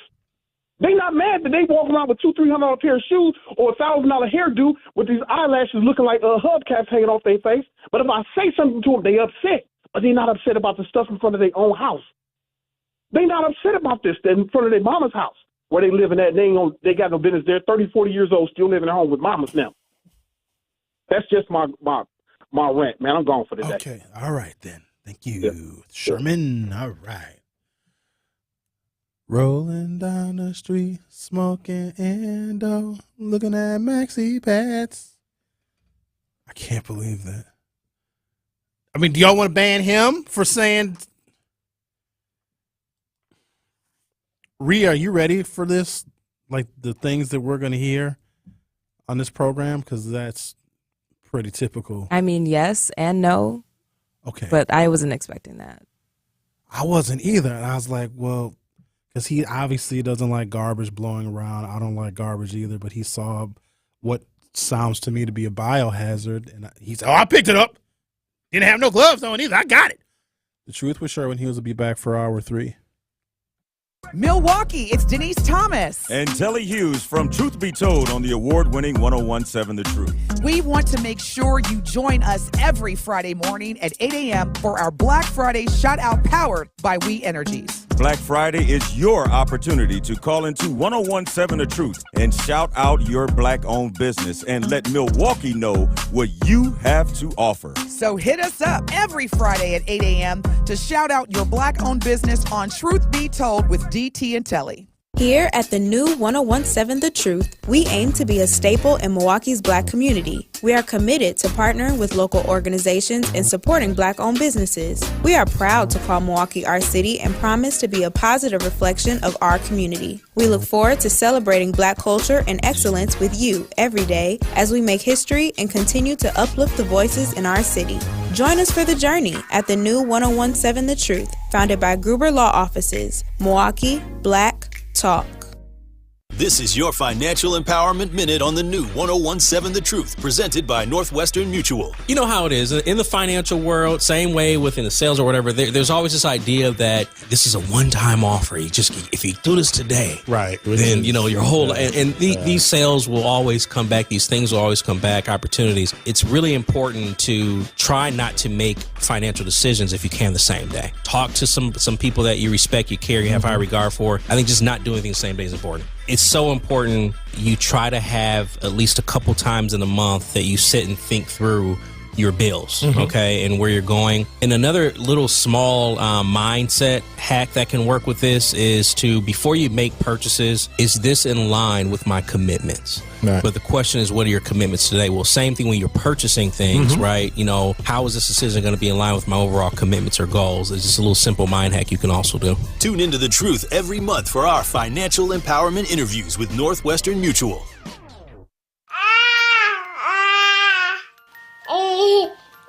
To some people, the sound of a baby babbling doesn't mean much. But that's not necessarily true. By 6 months, they're combining vowels and consonants. By 9 months, they're trying out different kinds of sounds. And by 12 months, their babbling is beginning to take on some meaning. Especially if there's no babbling at all. Little to no babbling by 12 months or later is just one of the possible signs of autism in children. Early screening and intervention can make a lifetime of difference and unlock a world of possibilities. Take the first step at autismspeaks.org.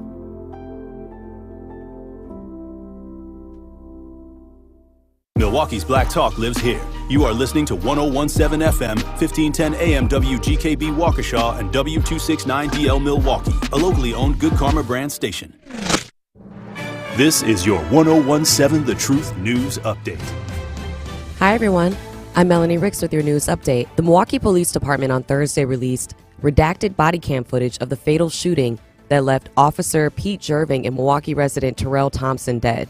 The video released on Thursday via YouTube is just over 8 minutes long and includes limited and edited body camera footage from Jerving and the second officer. Together, they tried apprehending Thompson in the early morning hours of February 7th in connection with an armed robbery that occurred less than 2 hours beforehand. According to the video, shortly after an armed robbery was reported at 11:31 p.m. on February 6th on the 2600 block of West Good Hope Road, Jerving and a second officer identified Thompson as the suspect. The footage shows Jerving running up to assist in the arrest.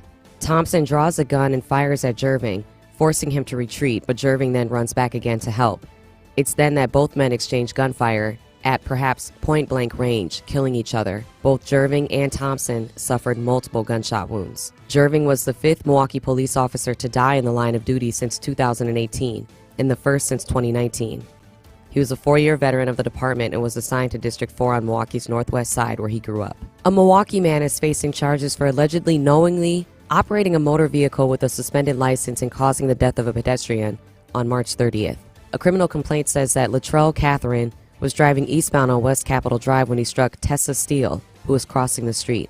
Steele reportedly sustained multiple blunt force injuries, including skull fractures, abrasions, contusions, and cerebral contusions, which officials say are injuries consistent with being struck by a motor vehicle. She later died from her injuries at Frederick Hospital. Catherine admitted to driving a gray Chevrolet Malibu while working as a DoorDash delivery driver despite never having a driver's license. Upon conviction, Catherine could face up to 6 years in prison and a $10,000 fine. A $2,000 bond was set for Catherine on Wednesday. His preliminary hearing is scheduled for Tuesday, April 11th. This was the news update on 1017 The Truth. The Truth with Sherwin Hughes continues next here on the new 1017 The Truth. It's The Truth with Sherwin Hughes on 1017 The Truth, The Truth app, and 1017thetruth.com.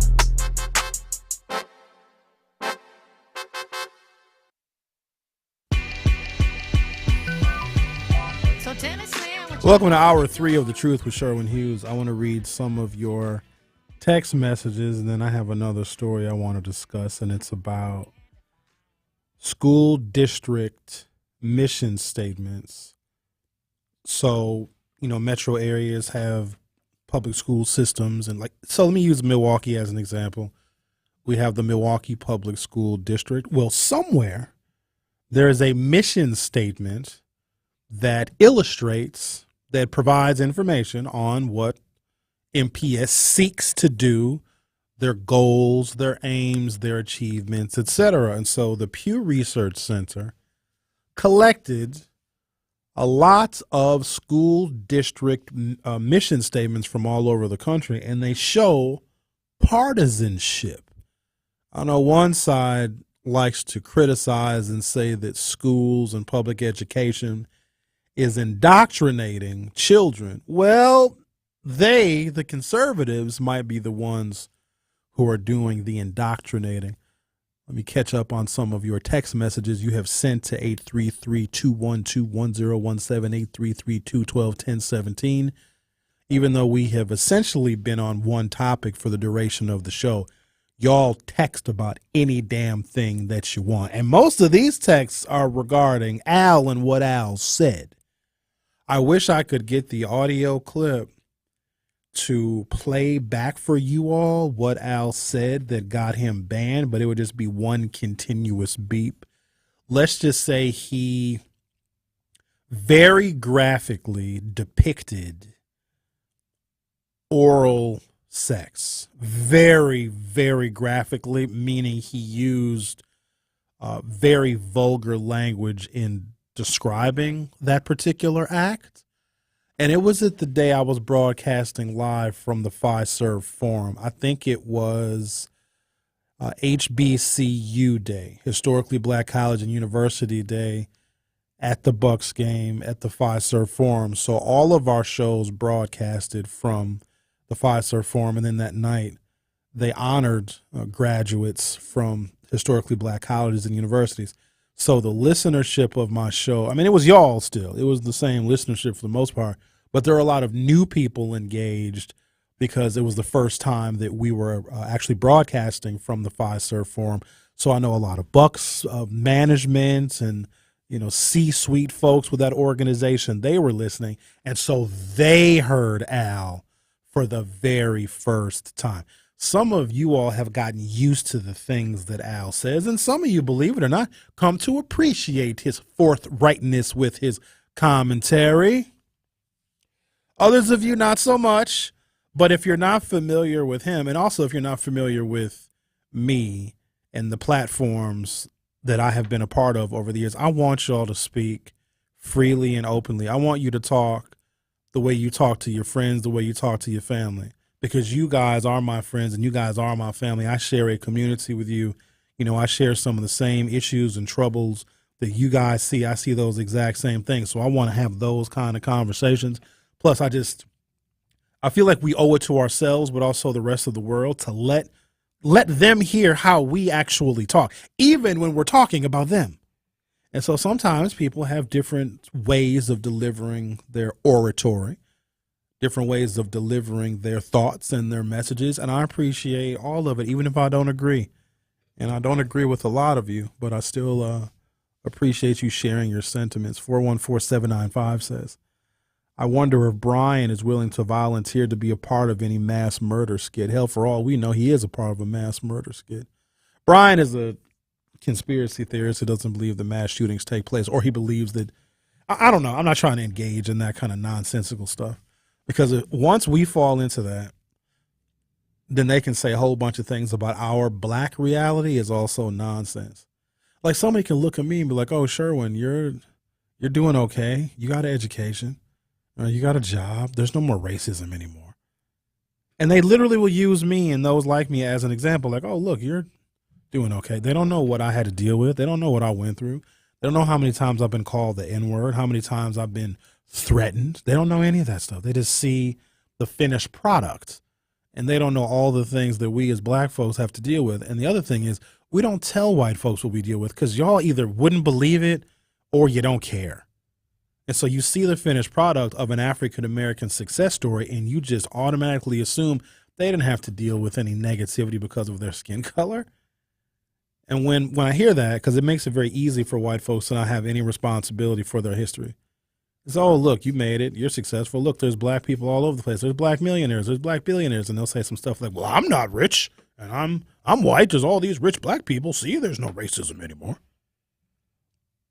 They see that finished product, and they want to use that as an example. And so to those white folks to believe that there's no racism or it's not as bad as it was, it's more sophisticated now. It's more elegant now. Racism back in the day used to be, like a third grade reading level. Like it was just low level, really ignorant, very unsophisticated. Now racism has a Juris Doctorate degree. Racism now is a lawyer. It's an attorney. It's a high level professional with a bunch of initials behind their name.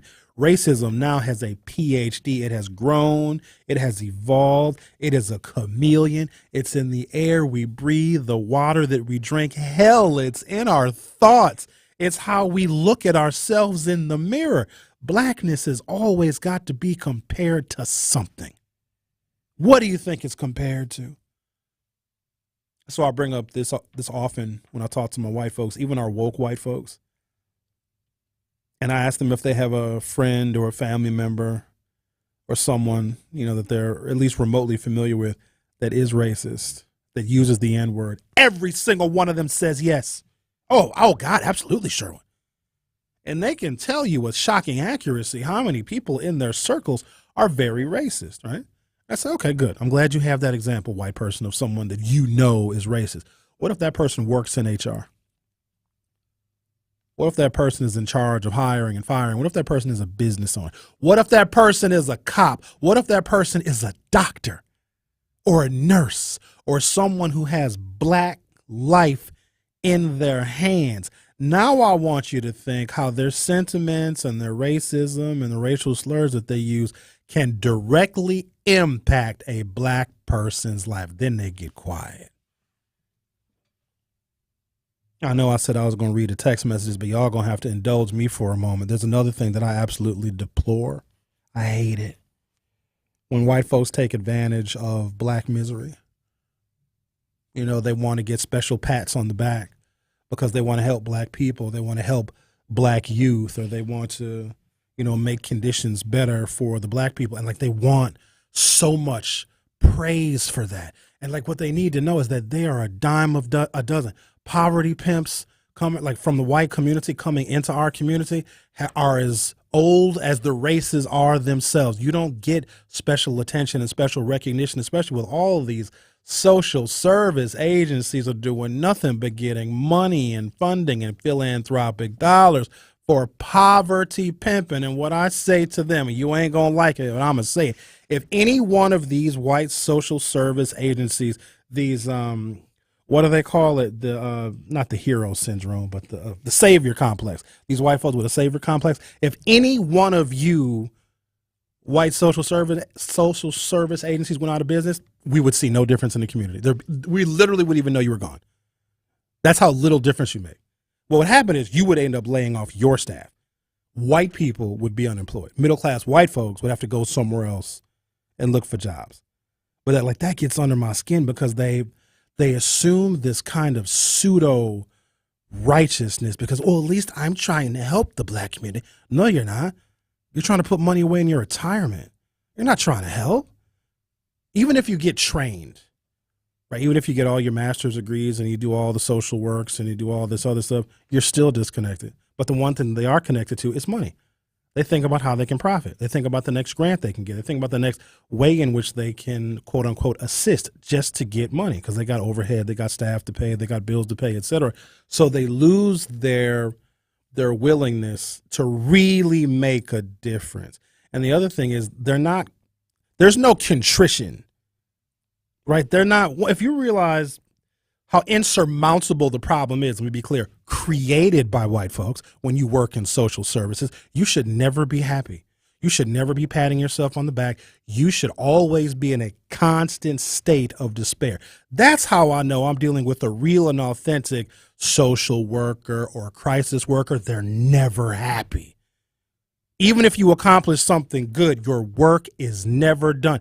You will die doing that work with your difference barely being noticeable. But the ones that pat themselves on the back, Oh, I did a wonderful thing. I helped a black kid. You also got paid $120 an hour to have that black kid get mentored too.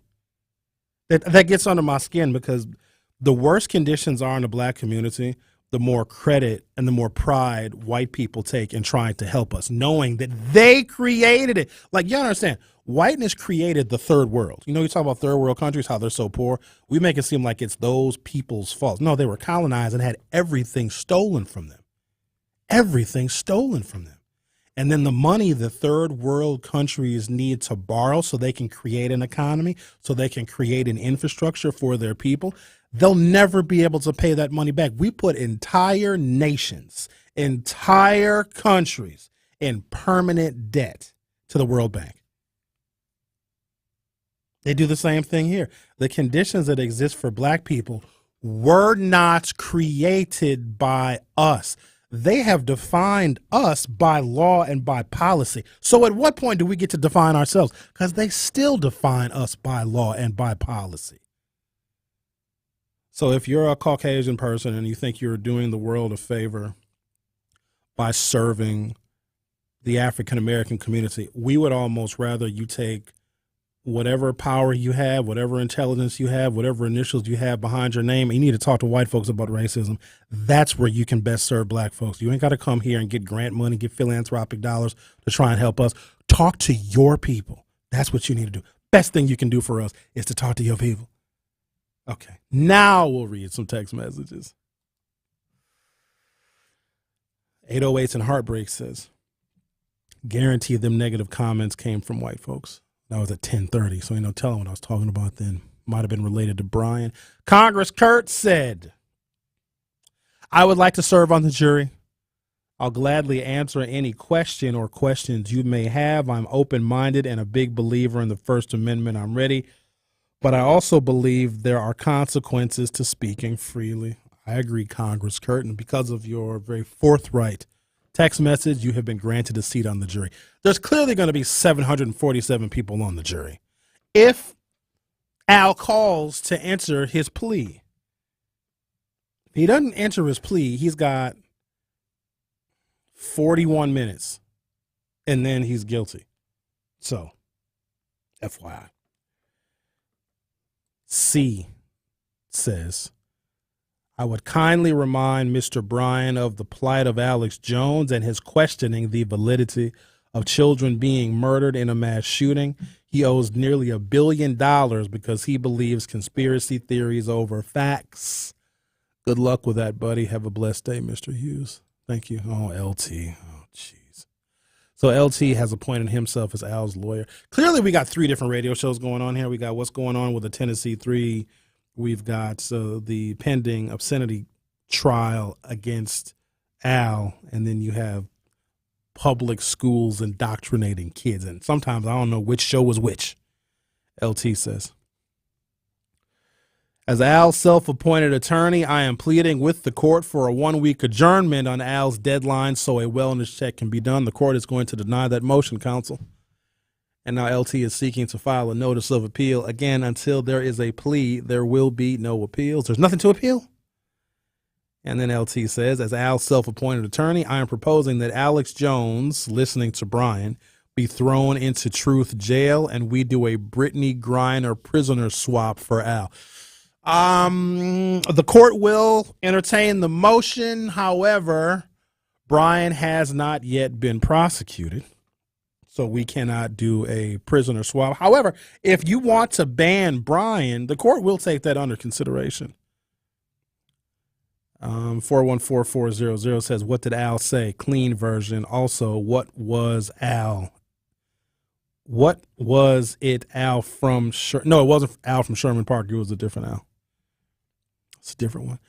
He just really descriptively explained oral copulation on air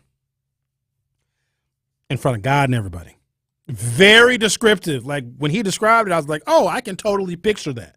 But he used a lot of vulgarities. Aramore says, what in the Randall of recess are people complaining about opinions? What in the Randall of recess are people complaining about opinions? Grant says. I'll go to the beginning, Grant. Grant says, Professor Hughes, thank you for pointing that out. All this time, I thought Mitch McConnell had a very unique voice. I wasn't aware that he sips alcohol routinely while in the halls of Congress. So earlier, I was speaking about members of the Wisconsin State Assembly that drink. I don't know what they do in Congress. I'd imagine a lot of them probably drink alcohol, too. Grant goes on to say in his next text, cutting off supplies to the black community. Professor Hughes, you missed the most important places to shut down. All the fried chicken joints and fast food joints, the beauty supply stores, and all the all-in-one shop corner gas stations. So I was talking about just how we would not be prepared for revolution at all. We'd be very easy to defeat because we're not nearly equipped. Then Grant goes on to say, did that brother say the entire block of 24th and Locust?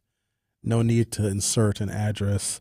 I'll pause there, come back, and we'll talk to Dion on the other side. The Truth with Sherwin Hughes. Will be right back.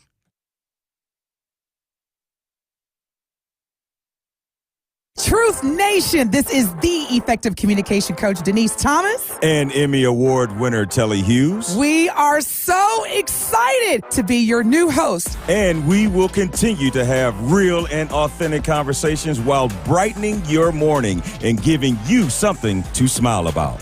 So, Milwaukee, join Telly and I every weekday from 7 a.m. to 9 a.m. for Truth Be Told on the award-winning 1017 The Truth. Home practice is about to begin. Your daughter's new tap shoes? Loud. Your son's new tuba? Louder. But you got this.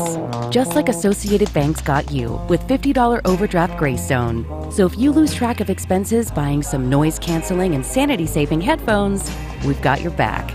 You got this with $50 overdraft Greystone from Associated Bank. See AssociatedBank.com/checking or ask a banker for details. Member FDIC. What is dedication? My daughter started making necklaces. She makes what we call affirmation fashion. I tell her every day that your black is beautiful. Your black is beautiful. And if there's anything better than being beautiful, it's being smart. And if there's anything better than being smart, it's being kind. And reaffirming that every day is our method of making sure her chin never drops. My dad wasn't around, and I remember riding a bike and falling off and cutting myself, and me never just wanting to get back on it. People ask, how your children learn how to ride a bike, and you didn't? I didn't teach them. I just created an environment where they taught themselves, and all I had to do was be there. That's dedication. Visit fatherhood.gov to hear more. Brought to you by the U.S. Department of Health and Human Services and the Ad Council.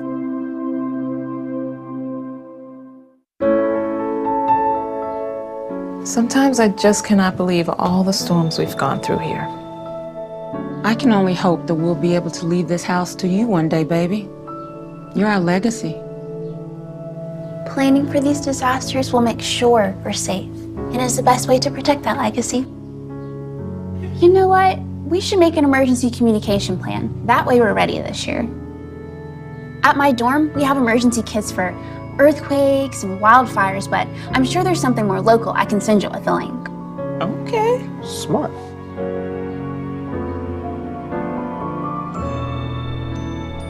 Protect your legacy. Visit ready.gov/plan for the tools and tips you need to start your emergency preparedness plan today. Brought to you by FEMA and the Ad Council.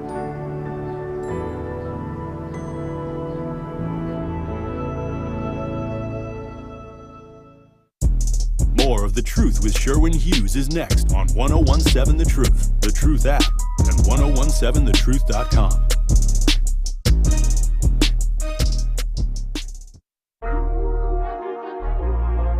The Black-owned business Give Back is back. We have again teamed up with Associated Bank to help local black businesses grow and succeed. Together, the home of Milwaukee Black Talk will be giving away $6,000 worth of free advertising for 3 months to 5 black businesses each quarter of 2023. To sign up for this incredible opportunity, visit blackbusinessgiveback.com. Let's rebuild our community's backbone through exposure on the truth. For official contest rules, head to blackbusinessgiveback.com. Associated Bank, member FDIC. And April is Financial Literacy Month. The Truth has you covered on learning how you can best manage your finances. Every Wednesday in April at 8 a.m., Truth Be Told will be joined by a representative from Educators Credit Union to discuss financial strategies to help you best manage your big money. That's every Wednesday this month on Truth Be Told with Denise Thomas and Telly Hughes at 8 a.m. And tune into The Truth in the Afternoon with Dr. Ken Harris for his financial empowerment interview with Northwestern Mutual. On Wednesday, April 12th at 4 p.m., Ken will be joined by Erica Wright and J.B. Bell from Northwestern Mutual, where they will discuss key financial terms everyone should know. If you have any financial questions, be sure to call us at 833-212-1017 for free advice on Wednesday, April 12th at 4 p.m. on Truth in the Afternoon with Dr. Ken Harris. Somebody sent me, who sent me this? 414350 says they drive with no car insurance, put their kids in the car. That's not being a loving parent. So car insurance is an economic issue. Because you got to have a car in southeastern Wisconsin and Milwaukee to get around because our public transportation is just too difficult to be user-friendly. So you got to have a car. And we have stressed building more highways and expanding highways than we have looking at other transportation options that can take cars off the road. And look at the streetcar as an example. How much political turmoil that damn trolley caused. Does that even resonate with y'all why so many people are against the damn streetcar? Because it makes no sense. Do you know that Milwaukee used to have nothing but streetcars? Do you know that back when neighborhoods were super duper segregated and the north side was mostly white and German, they got around with streetcars? There were streetcar lines everywhere. That's how people got around. That's how they got to County Stadium. That's how they got downtown. It's how they got to the little shops and the stores and the little bakeries and the delis on the north side when it was all white folks. Why do you think they're so against trains now? Why do you think they were so against that trolley? I mean, they fought hard. Oh, the political rhetoric, it's still going on. Why is that? Because a train would integrate the community. Because a train would take people from the north side to the south side, from the south side to Waukesha County, to Jefferson County, to Racine County. They don't want us in their neighborhoods. That's why they are against trains of any sort. So even the appearance of the streetcar means that if the streetcar expands, we will have a transportation system via rail that will bring black people from our neighborhoods and communities out to their neighborhoods and their communities. So whenever you hear somebody use the term trolley, that's a trope. They're trying to compare it to the little trolley, little streetcar on Mr. Rogers' neighborhood. So when you hear trolley, that is someone who is against rail transportation because they're against integration. Because it wasn't really Milwaukee people. If Milwaukee people didn't want the streetcar, it's because they thought the money we spent on the streetcar could have gone to something else. It couldn't. It was federal money specifically designated for a durable capital transportation project, period. It was like having a coupon for McDonald's. You only can get McDonald's, you know what I mean? You only could have done something transportation-wise. And Scott Walker spent most of the money down just upgrading our buses and maintaining the buses because he didn't want to use that money for what it was intended for, was for rail because he didn't want the region to be integrated. So we couldn't use that money for anything else. It's like if the federal government says, here's a coupon for 2 Big Macs from McDonald's, you only can get Big Macs. Y'all thought you could have went to Burger King and got Whoppers. We only could use that money for durable capital transportation projects. I got to make sure I'm getting that out there so y'all know. All right, what else we got here? Got a bunch of stuff happening in my life. Dion, you're on the new 1017 Truth. Hey, Sherwin, how you doing today? I'm doing all right, Dion. How you doing today? I'm doing well. Thank you for asking. Just calling, saying that I'm enjoying the show. I don't want to lend none of my commentary because, I could be quite offensive too as well. So, I keep some of those thoughts to myself. But as far as Al go, I at first I didn't think that he should be banned forever. But, I mean, he was gave several warnings. Before you answer the phone, sometimes you be like, hey, Al, you got to watch what you say. Yeah. And he chose as a grown man to continue with his behavior. this platform that you have, in the radio station, whatever, is used for people to try to resolve problems and issues. And sometimes he was okay. Sometimes, not all the time, maybe 1%. But then he go too far as getting sexually explicit. And that's not cool. Whether you heterosexual or homosexual. You don't hear heterosexual people coming in like, well, if the potholes and we got the potholes in the street and they deep as woot-the-woot and the woot-the-woot, we don't need all that. No, we do have people talking sexually explicit. No, we do. A lot of times. I'm glad I don't catch it. I'm glad I don't catch a lot of those people. You sometimes speak sexually explicitly, Dion. No. If you better go back and listen to I'm more racial. I'm more racial, segregationist, maybe a little hate. You also think you're a pimp. No. It was yeah, you do. You think you're a pimp. So listen, the other day, I'm about to let you go in a minute because I need to go handle some business. So the other day I thought about you. And I was like, well, this is why Sherwin say vote. So I'm going to tell you this, right? Now, you remember not too long ago I was involved in an accident. Anyway, to make a long story short, I wasn't at fault for the accident. But my driver's abstract have on there because my employer brought it to my attention because, I drive semi-trucks for a living. And I told them about the accident, let them know because, anytime you drive a commercial vehicle, any type of infraction you have, whether it's in your personal vehicle or whatever, you have to let your employer know. So on my driver's abstract, it got me accident, damage of property because my truck, somebody hit me on Burline Richards. They hit me, knocked my truck into a light pole, and that's on my driver's abstract, but I'm not at fault for the accident. You understand what I'm saying? The insurance admitted fault. Their insurance admitted fault. They're trying to pay me and everything. But it just made me think like I know innocent people, everyday people out here. Somebody hits you, boom, you hurt, whatever, and then you get into an accident. You the victim here, and now it seems like you being penalized.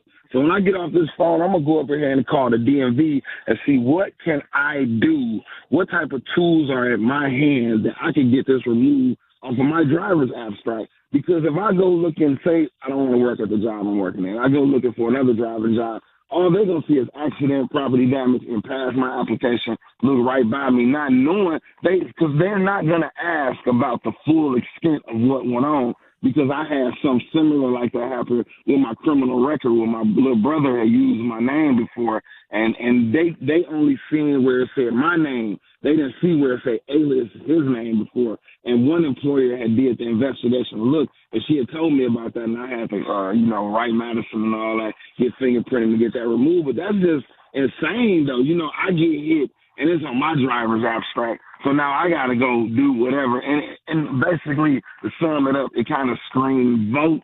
I was like, that's why Sherwin be like, vote. But, I still ain't voted. I don't know how you're going to vote your way out of this one, but I do know this much. Even though an accident is not a motorist's fault, the other motorist is at fault, you are assigned a small percentage of fault just for being there, even though it wasn't your fault at all. Just because you were there, you get a certain percentage of fault. Now, the only other time I've seen an accident where the other motorist was 100% at fault was with myself because I was rear-ended at a red light. Then they assigned 100% of the fault to that other motorist. But again, that was in like 1991. So they might have changed the rules in the last 32 years. Yeah, I was T-boned. If you go down Burleigh, were you driving or were you parked? Were you stopped or were you moving? No, I was driving. I had made a left off of Martin Luther King and Burleigh. I was turned down west. I was going south on Martin Luther King, and I made a left going east on Burleigh. There is no stop signs on Burleigh. She was at a full stop. I seen the lady. She was at a full stop, so that's why I didn't understand what made her proceed when she seen me coming down. Do you have a copy of the accident report? Yes, I do. I got everything. I mean, it's good. It's Gucci. Only thing I'm saying, it just made me think about, like you said, voting. Now, I got a problem right now. I need to pick up a dirty glove in I got dog duty, though, but I picked that up, though, because I got dogs, though, but I picked that up, though. You supposed to pick it up, man. Yeah, I know it's in my yard, though, but I'm going to tell you, though, I used to be a serial. I let my dog doo-doo and I run off, and it'd be on somebody's grass, though. But, that's life. Oh, though. that You need to go back. Look, no. You need to go back to jail for that. You need to take your tail back to jail. I got to go, Dion. I got to go. I hate them kind of people. Oh, let me tell you something. Look, I shouldn't tell y'all this. Y'all going to judge me. I got to take a break. You're listening to The Truth with Sherwin Hughes on the new 101.7 FM. I'll be right back. This is your Financial Empowerment Minute on the new 101.7 The Truth, presented by Northwestern Mutual. The other thing that we should be thinking about is diversifying and getting money outside of your business. And so when we think about that, starting small, a Roth IRA is an easy account that you can open on your own. You can open with an advisor, and you can contribute up to $6,000 a year into a Roth IRA. And then if you're over 50, you can contribute $7,000 a year into that. If you want to contribute more money, you can open a SEP IRA. And these are good if you don't have any employees, right? If it's just you, the contribution limits are higher. And then if you start to have employees, then you can think about starting with a 401k. All of these options are going to be based on your situation and how much money that you're bringing in, but there's still a lot of different options out there that can accommodate you in your situation where you are. Tune into The Truth every month for our financial empowerment interviews with Northwestern Mutual. Carrie, where's Tori Lowe and Dr. Ken at? I'm trying to knock these commercials out. How am I supposed to know, Sherwin? Well, I'm about to do their parts because my impressions are on point anyway. This is Dr. Ken Harris from Truth in the Afternoon, and I want you to download the Truth app in the Google Play Store and Apple Store so you can never miss my show or any of the award-winning 101.7 The Truth. Really, Kyle? Sherwin, you are crazy. Sherwin, your impression of me is horrible. Move. Give me my mic. I guess I'll just repeat what Sherwin said. Go to the Google Play Store or Apple Store to download the 101.7 The Truth app today so you can take the home of Milwaukee Black Talk with you wherever you are. Can't listen live? Download the new 101.7 The Truth app on your smartphone today to catch up on all your favorite shows. Search 101.7 The Truth on your Google Play Store or Apple App Store so you don't miss out on any of the action. Dear hero, whoever you are, you save lives. I live with sickle cell and the pain and the issues that come along with sickle cell every day. I'm most grateful that people are willing to go out there and take their time, their blood, and give me new life. Because of you, I'm allowed to see my son grow up. Giving equals living. Give blood. Replenish the supply.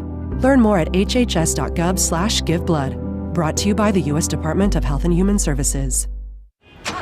Ready for our little forest adventure? Yes! There's a forest closer than you think. Find a park or forest near you and music inspired by nature at discovertheforest.org. Brought to you by USDA Forest Service and the Ad Council. Starlight Children's Foundation brightens the lives of sick kids like my son Finn, who was born with congenital heart disease. Learn more about Starlight by visiting starlight.org today. Gruber Law Offices, a proud partner of your Milwaukee Bucks. You are listening to The Truth with Sherwin Hughes on 101.7 The Truth, The Truth app, and 1017thetruth.com.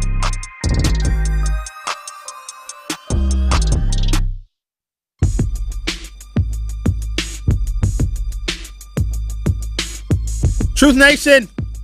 It's that time of year for the Tori Lowe annual community cleanup. The Truth and Tori Lowe want to help you clean up and beautify our city. If you want your neighborhood cleaned by the 101.7 The Truth team, go to communitycleanup.com to submit your neighborhood request. That is truthcommunitycleanup.com to have your team come clean your neighborhood. The Truth and Tori Lowe annual cleanup is sponsored by the St. Anne Center, the best intergenerational care in Milwaukee. All right, let's talk to Miss Bonds. You're on the new 101.7 The Truth. How are you? Okay, how are you? I'm doing well, thank you. Yeah, boy. I said I called when I thought you had shows in, but I said that's okay. Also, I don't know if you remember when Scott Walker was our governor and Obama was the president, he gave us I believe it was $200 million towards transportation. And Scott Walker sent it back. $800 million. He was giving it to how much? $800 million. Oh, okay, I knew it was a lot. And my nephew called me and he said, Auntie, what's wrong with your governor there? He said Minnesota just put in a bid that they would take that money if Wisconsin wouldn't. And I said, oh, no. I said, but that is why Minnesota is like you said. When the kids go up to the U of M, and I've had several nieces and relatives go up there now, when they go up there, thing about Minnesota and the U of M is that mass transportation, like you said, the rail and all that. All of them can get a job and get to that job freshman year. They don't need a car or whatever. And it is something else. And I thought, think of what we could have done with that money. And like you said, instead of having the hop just go the 8 or 10 blocks it goes, we could have had mass transportation all around. Because years ago, when Allstate was in Brookfield, it was downtown, and I was working at it downtown. And when they moved to Brookfield, I was in college, and I didn't have a car. Well, I had to take Milwaukee County bus out to 124th, and then wait for the Wisconsin Coach Line bus to go out to Brookfield to get to Allstate. And I thought, how nice it would have been if you could have hopped on one piece of mass transportation and be sent out there. But like you said, we know the reasons why, because then we'd be able to get the job out wherever we wanted to, with transportation not being a problem. That's right. And it just broke my heart. Yeah, it just broke my heart when that money was sent back. And I said, oh, my God, can't somebody overrule this nut? But $800 million. Okay, I knew it was because Michigan and Minnesota were making bids to take that money. And, of course, Minnesota, you can go from one end of Minnesota to the other without having a car if you want to up there. That's right. So, I mean, it's a shame. But you're right. We need a better transportation system in this city. Thank you. We don't have the money for it. Appreciate you calling, Ms. you. Bonds. Have a good weekend.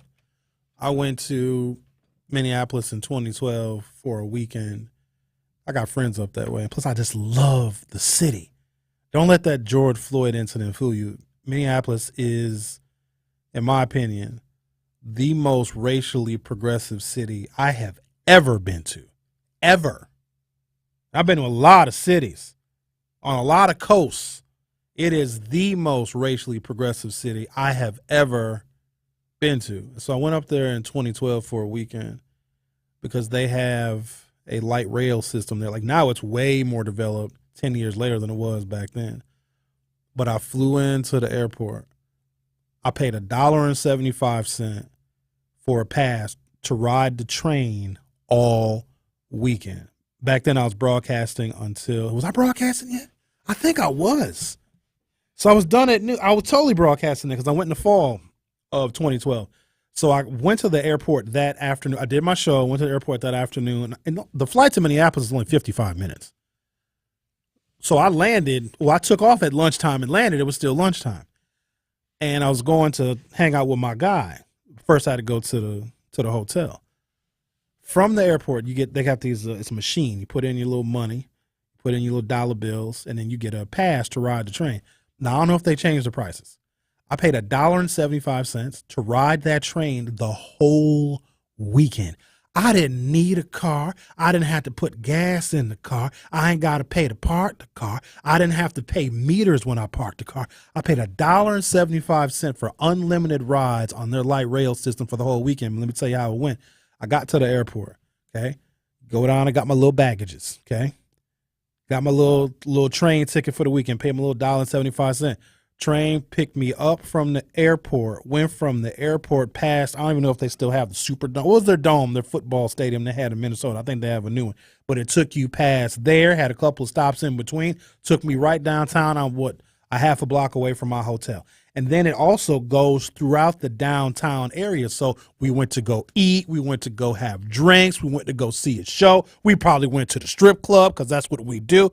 Didn't have to pay to park anywhere for $1.75. I got all around that city. But here's the thing. It's not just the convenience of having that rail.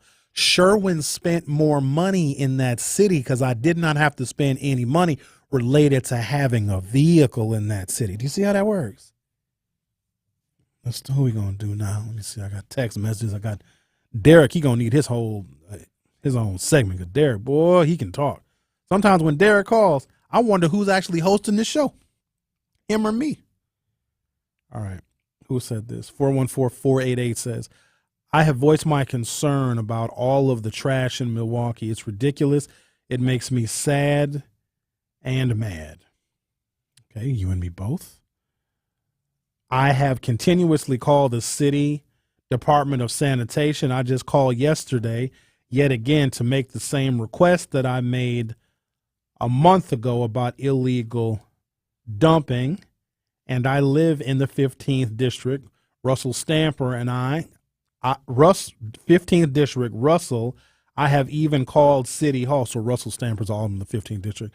Whoever is supposed to collect the illegal dumping request keeps canceling the order out. These overpaid aldermen need to get out and do some footwork and canvass the community in which they serve.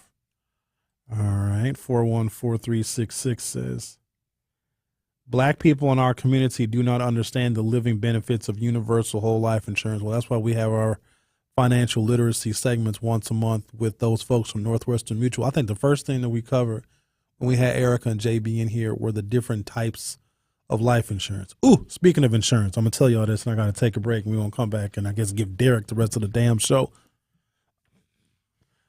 So I have been with Allstate Insurance for a long time. I was with American Family, and then I switched over to Allstate probably, good Lord, probably 05 or 06. Been with Allstate ever since.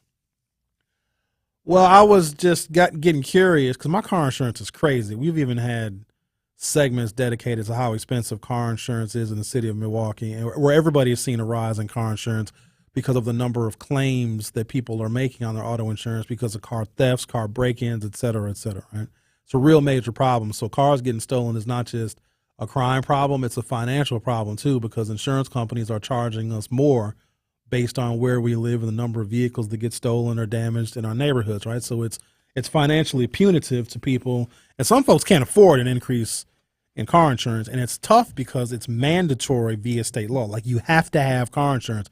So when car insurance rates are expensive, that's a double whammy because you have to have it by law. So if you can't afford it, it's like too bad, so sad, right? Let me tell you something. So I switched to Progressive car insurance. I saved a bunch of money on my car insurance with Progressive. I almost hate to admit this.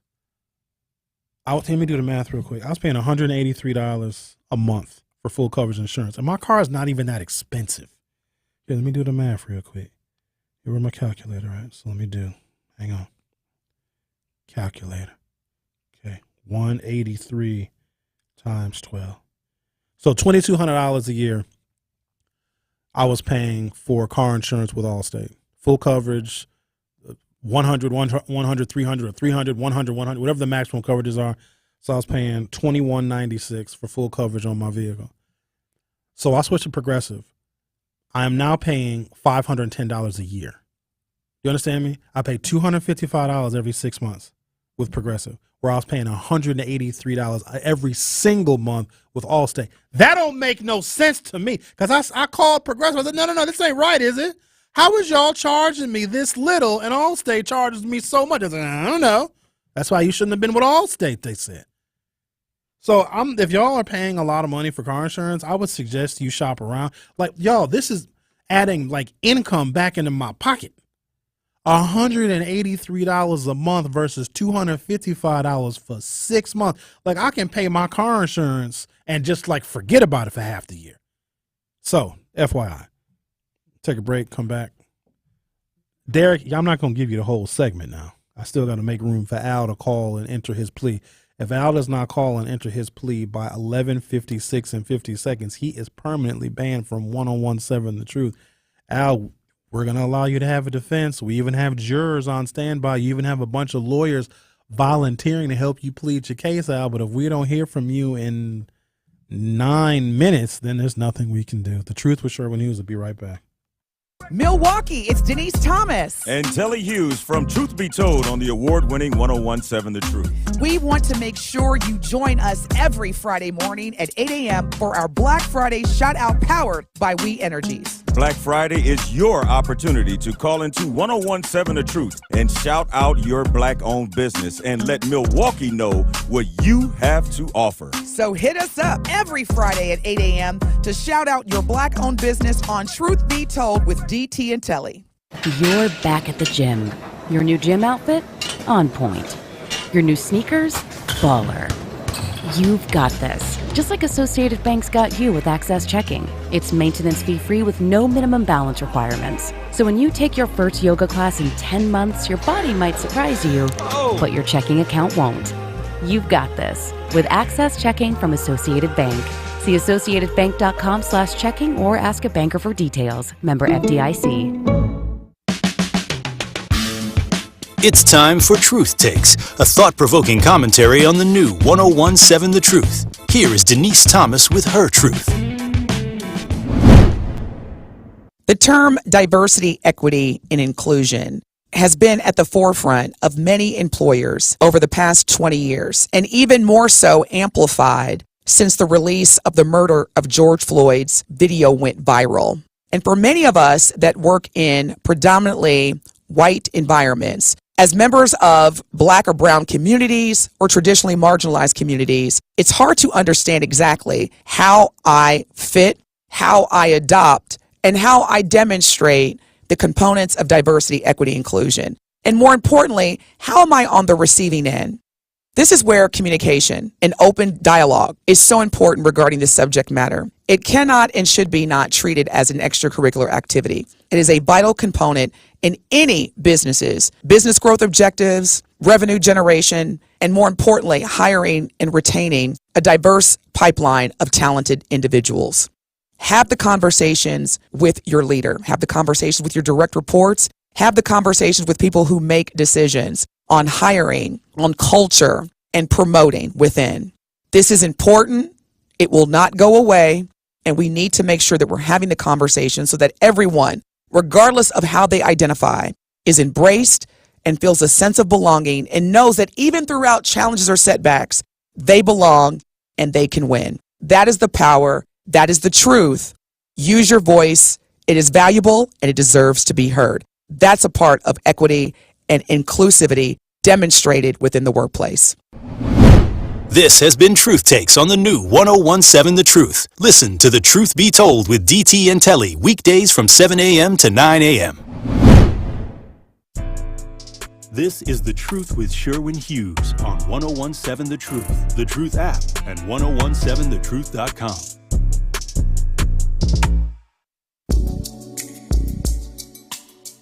The Truth, Sherwin Hughes for Axe Housing. Are you tired of paying rent to a landlord when you should be paying yourself? It's time to start on your path to owning your own home instead of renting. You can work with an Axe Housing coach and they will help you get on that path to home ownership, and they can make it a reality. In fact, Axe has helped over 3,000 families become homeowners. Many times your mortgage will be less than what you were paying for rent. As an average Axe family who has been helped says, they're paying around $800 a month.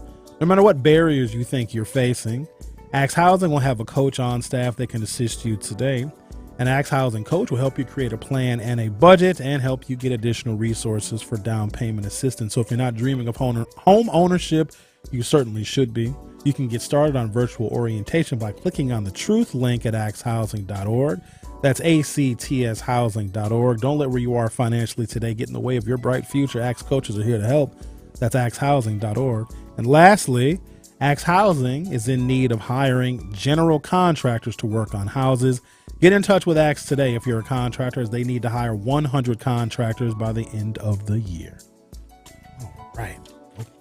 Be a contractor for Axe Housing and, I don't know, fix up houses or whatever. Get paid money. Let's talk to Derek. You're on the new 101.7 The Truth. How are you doing, Sherwin? Anyway, I want to say you're talking about transportation. Yes. You are so right. I just know that where I live in Colorado, we can take the commuter trains, the bus lines, and everything else like that. And sometimes when I didn't have a vehicle or anything, it made it so much easier for me to get out. They also have the bus thing that goes from the city of Denver all the way up to the mountains. But I'm saying if you don't have a car, you can't get out to those locations. And I know I do construction. I travel all across the country. I noticed when I was in Atlanta, they didn't want the thing. They didn't want the same thing, the train going out to those areas. But that's where the job growth was.